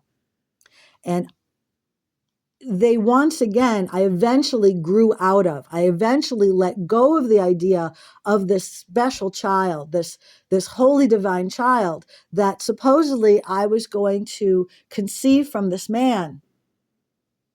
And they practiced this, I didn't have words for this at the time, but this is spiritual warfare. They practiced a form of spiritual warfare on me, against me, in some capacity to possess me, to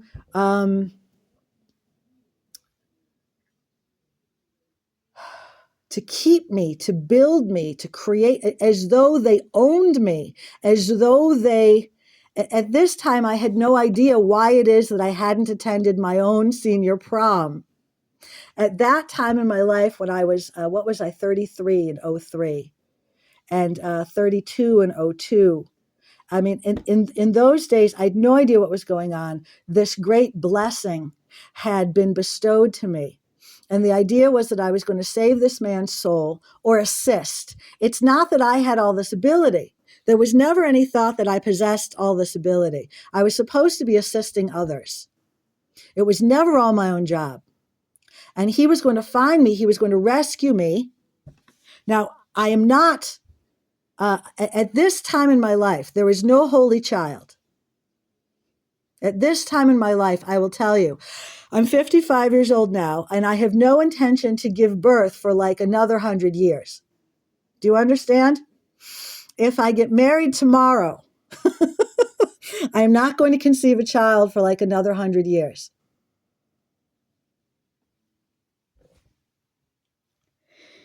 So there's no divine right. There's no divine calling of that kind at this time. But that's what they did to me. They possessed me. They created this consciousness, and I was supposed to help assist in the saving of a man's soul. He never contacted me straight. There was a lot of telepathy. I eventually, and thank goodness, grew out of this. I was sunk. I was possessed. I was convinced. I mean, like I was going to save this guy, whoever, wherever, whatever. Like I was going to participate, is what I'm saying. And I was supposed to give birth to this holy child. I was supposed to, this was like special beyond special. This was like just the greatest miracle kind of thing. And it was an entire lie. And I couldn't let it go. And finally, I let it go. And I'll tell you, at the time, there was very little marijuana. I was not high every day. I mean, I was possessed. And I would sometimes get out of it and cry and write, these journal entries. But at the same time, I mean, I didn't lose track of where I had been. But they would make me very, very high on the concept. Again, I wasn't using marijuana, the very little marijuana in 02, 03, and I think no alcohol. I don't think there was no alcohol. I wasn't spending money. I had very little money to spend. I was working very hard to save my own life. And I wasn't putting money on alcohol at that time. And I have not always used substance. In fact, I haven't used substance very much, but there have been significant times in my life when I have used substance, mostly marijuana, and it was illegal, at a time, and later was legal. But I learned shamanic journey work, and, I do believe that some of it did save my life. Now, some of it, as in some of the work of 2002, just possessed me further, right? I mean, I got twisted. As I was transitioning, as I was getting really deep into the concept of spiritual healing, and I was looking for work, I was unemployed, and I was working, like I didn't know what was going to happen to me. I was becoming destitute. So I was saying yes, yes, yes. And I'm not saying yes at this time. But in those days, I said yes to what I thought was going to save my life. Participating, assisting in those days of 2002. So what I've been trying to say is, it's all these years later, and they're still trying to hook me. There's no special child. I'll never have anything to do with this man again. And as I've said before, men in healing, men in incarceration, healing for them can only take place in and through incarceration. I have an agreement with Pontius Pilate. I have an agreement that he and I will never have anything to do with each other again. Now, I am Sarabeth Emmet. My maiden name is Sklove, and I was born on December 21st of 1969. I am only 55 years old. I am 100% honest.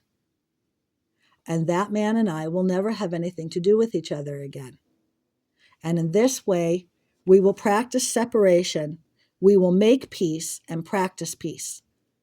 But only because he's gone through incarceration and makes honest, healthy life, and we will turn away from each other and have nothing to do with each other. That is the agreement. I'm not going back on that agreement, even in speaking, right? Even in acknowledging, I am not going back. I am not creating any connection. Good. I'm straight. I'm honest. These guys, who I call the goblin terrorists, they haunt me day and night. I do believe them to be at least involved in the abduction which took place 2 months ago. I do believe them to be involved with different forces. I can't go into all of this, but it's evil. They are part of a satanic cult. And they continue day and night to ask me to provide for them as though I am of an identity. They want to make me psychotic. They They're working right now to write up they want to get me arrested as though I'm breaking the law right now as I speak. As though they possess some ability which could only be criminal to arrest me for telling the truth. These guys are Nazis. These guys are the Ku Klux Klan. These guys are ancient criminals, like way back in time. As though I'm psychotic, which I am not. And I'm not paranoid schizophrenic either. Somebody asked me to speak so that they could work on this. And I'm constantly forced into these positions to make very difficult choices regarding the ability to promote my own survival. Just because you all don't have words for what it is that I'm experiencing or choose not to, just because you haven't had this experience doesn't mean that I'm not having it. And just because you haven't yet put words in place and made them legal doesn't mean that crime isn't taking place. I am being abused, and I've been abused for the whole of my life. And I'm awaiting rescue.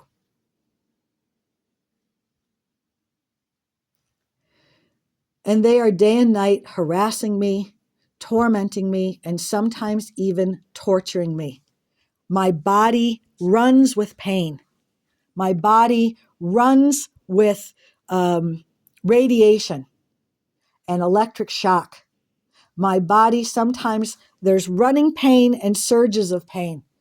Any and every part of my body is abused. I often write this on my Facebook. I'm doing everything I can in an effort to save my life. I'm doing everything I can in an effort to promote my own survival, as well as my salvation. Salvation means the acceptance of God. When I'm not possessed to the level of spitting anger, I am able to practice salvation. But there are those times, and I've written poetry or I've posted on my Facebook, when I am so damned, and not by choice.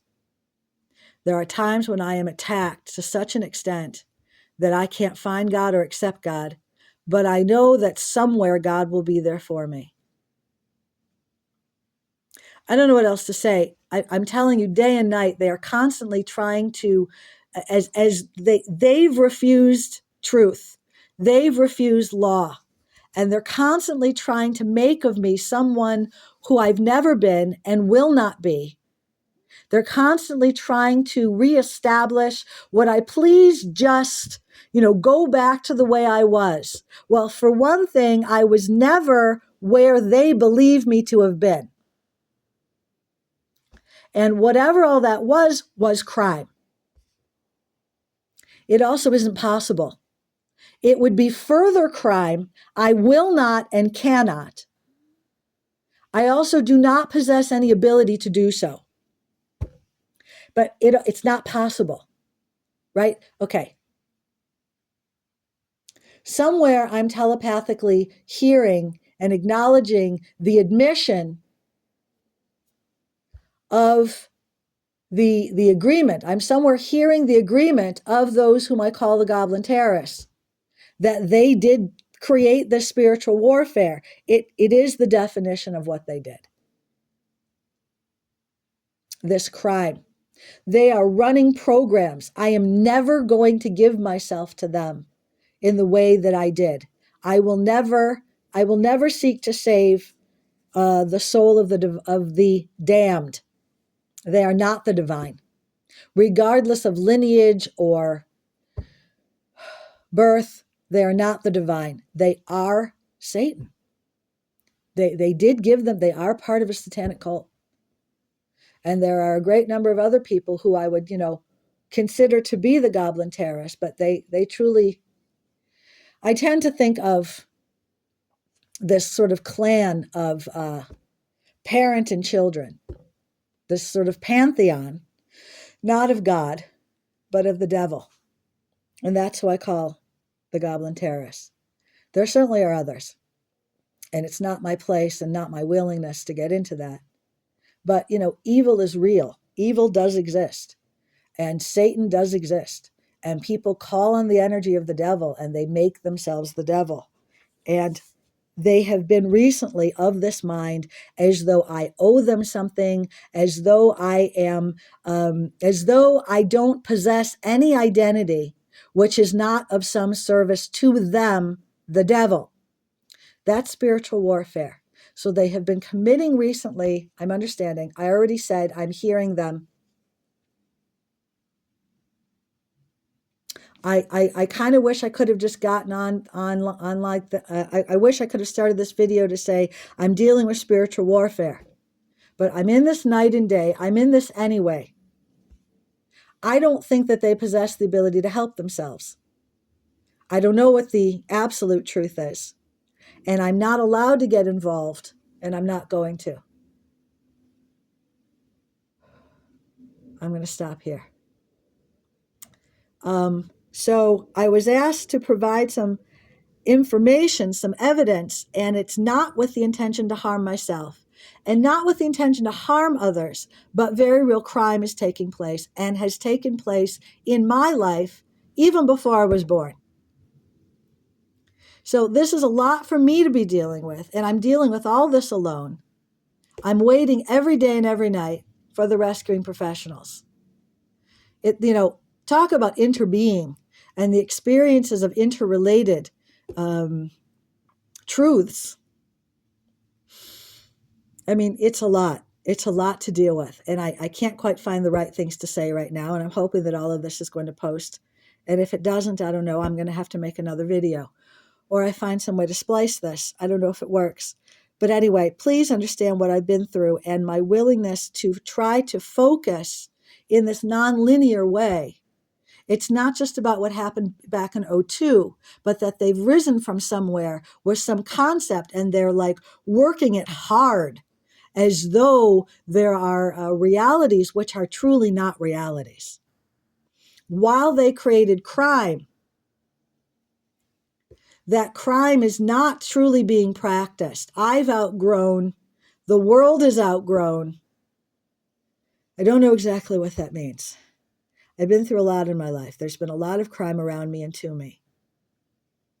A lot of usury of me, which is, imbecilic and wrongdoing. So anyway, yes, I fear for my life. And yes, I'm telling anyone who needs to hear it again and again, I am not involved in any kind of spiritual practice or spiritual healing. It wasn't wrong what I agreed to in terms of my own behavior. However, and truly, I don't possess a great deal of power. A person saves themselves. All right? A person in any kind of recovery situation, a person practices strength, develops strength, and saves themselves. That's how it works. Even the greatest doctor or psychologist doesn't possess any medicine or ability to help anyone unless they can help themselves, whatever it's about. And it's the same for spiritual healing. And I don't practice any hands-on healing, and I'm not practicing any kind of spiritual healing or energetic healing. I am not doing that, and I will not do so. I never caused harm, but I did wind up enabling crime, and crime against myself, which I didn't know. And, my life was forever changed because I said yes to trying to save someone who I didn't know was a confirmed Satanist. I was lured. I was tricked. I've talked about this before. I had no idea what I got into. And I don't know, it takes the complete shutting down and redesign of the internet Excuse me, I didn't mean to put the phone up, but it's not that big of a deal. Just some notes on my table here. No, nothing is for them. Okay, so that was a sign. Whatever flash I made, and people will go back to it and take a look at what do I have on my table. Just write some prayers, some books I'm looking at. I was just trying to, my hand, naturally came up. Nothing is for anyone other than myself. So that was a communication right there. That was a sign.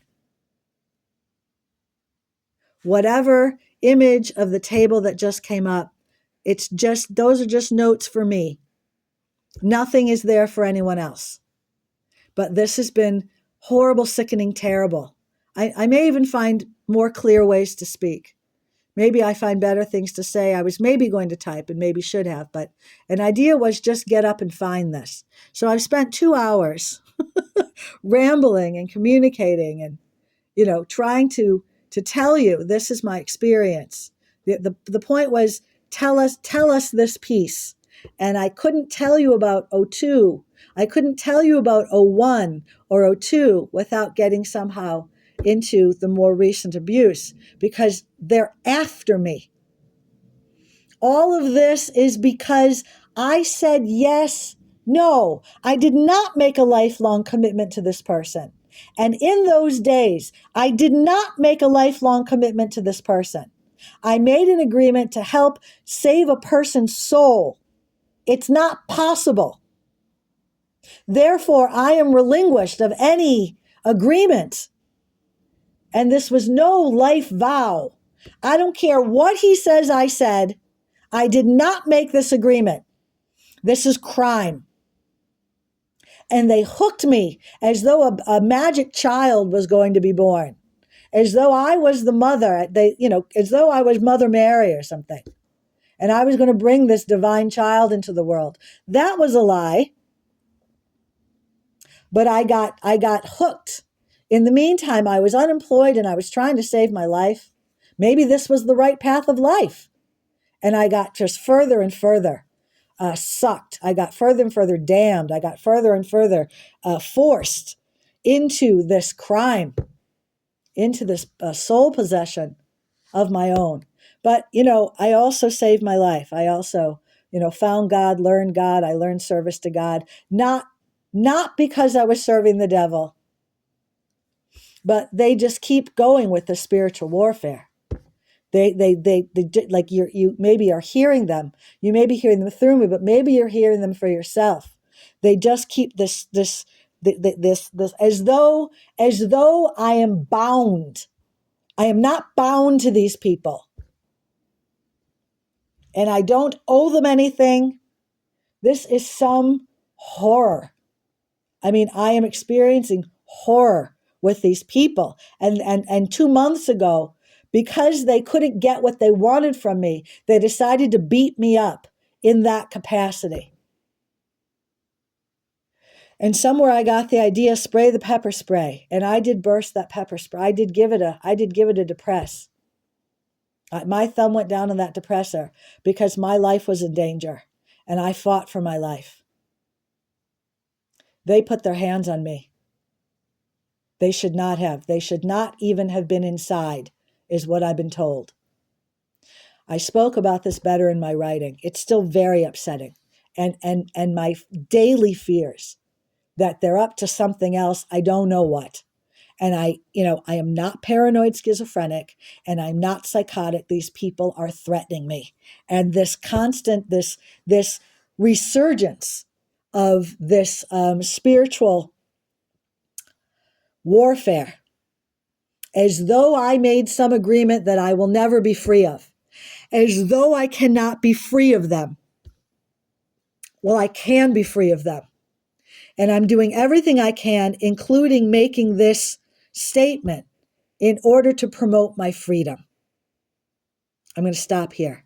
Sarabeth, and today is the 24th of February of 2025.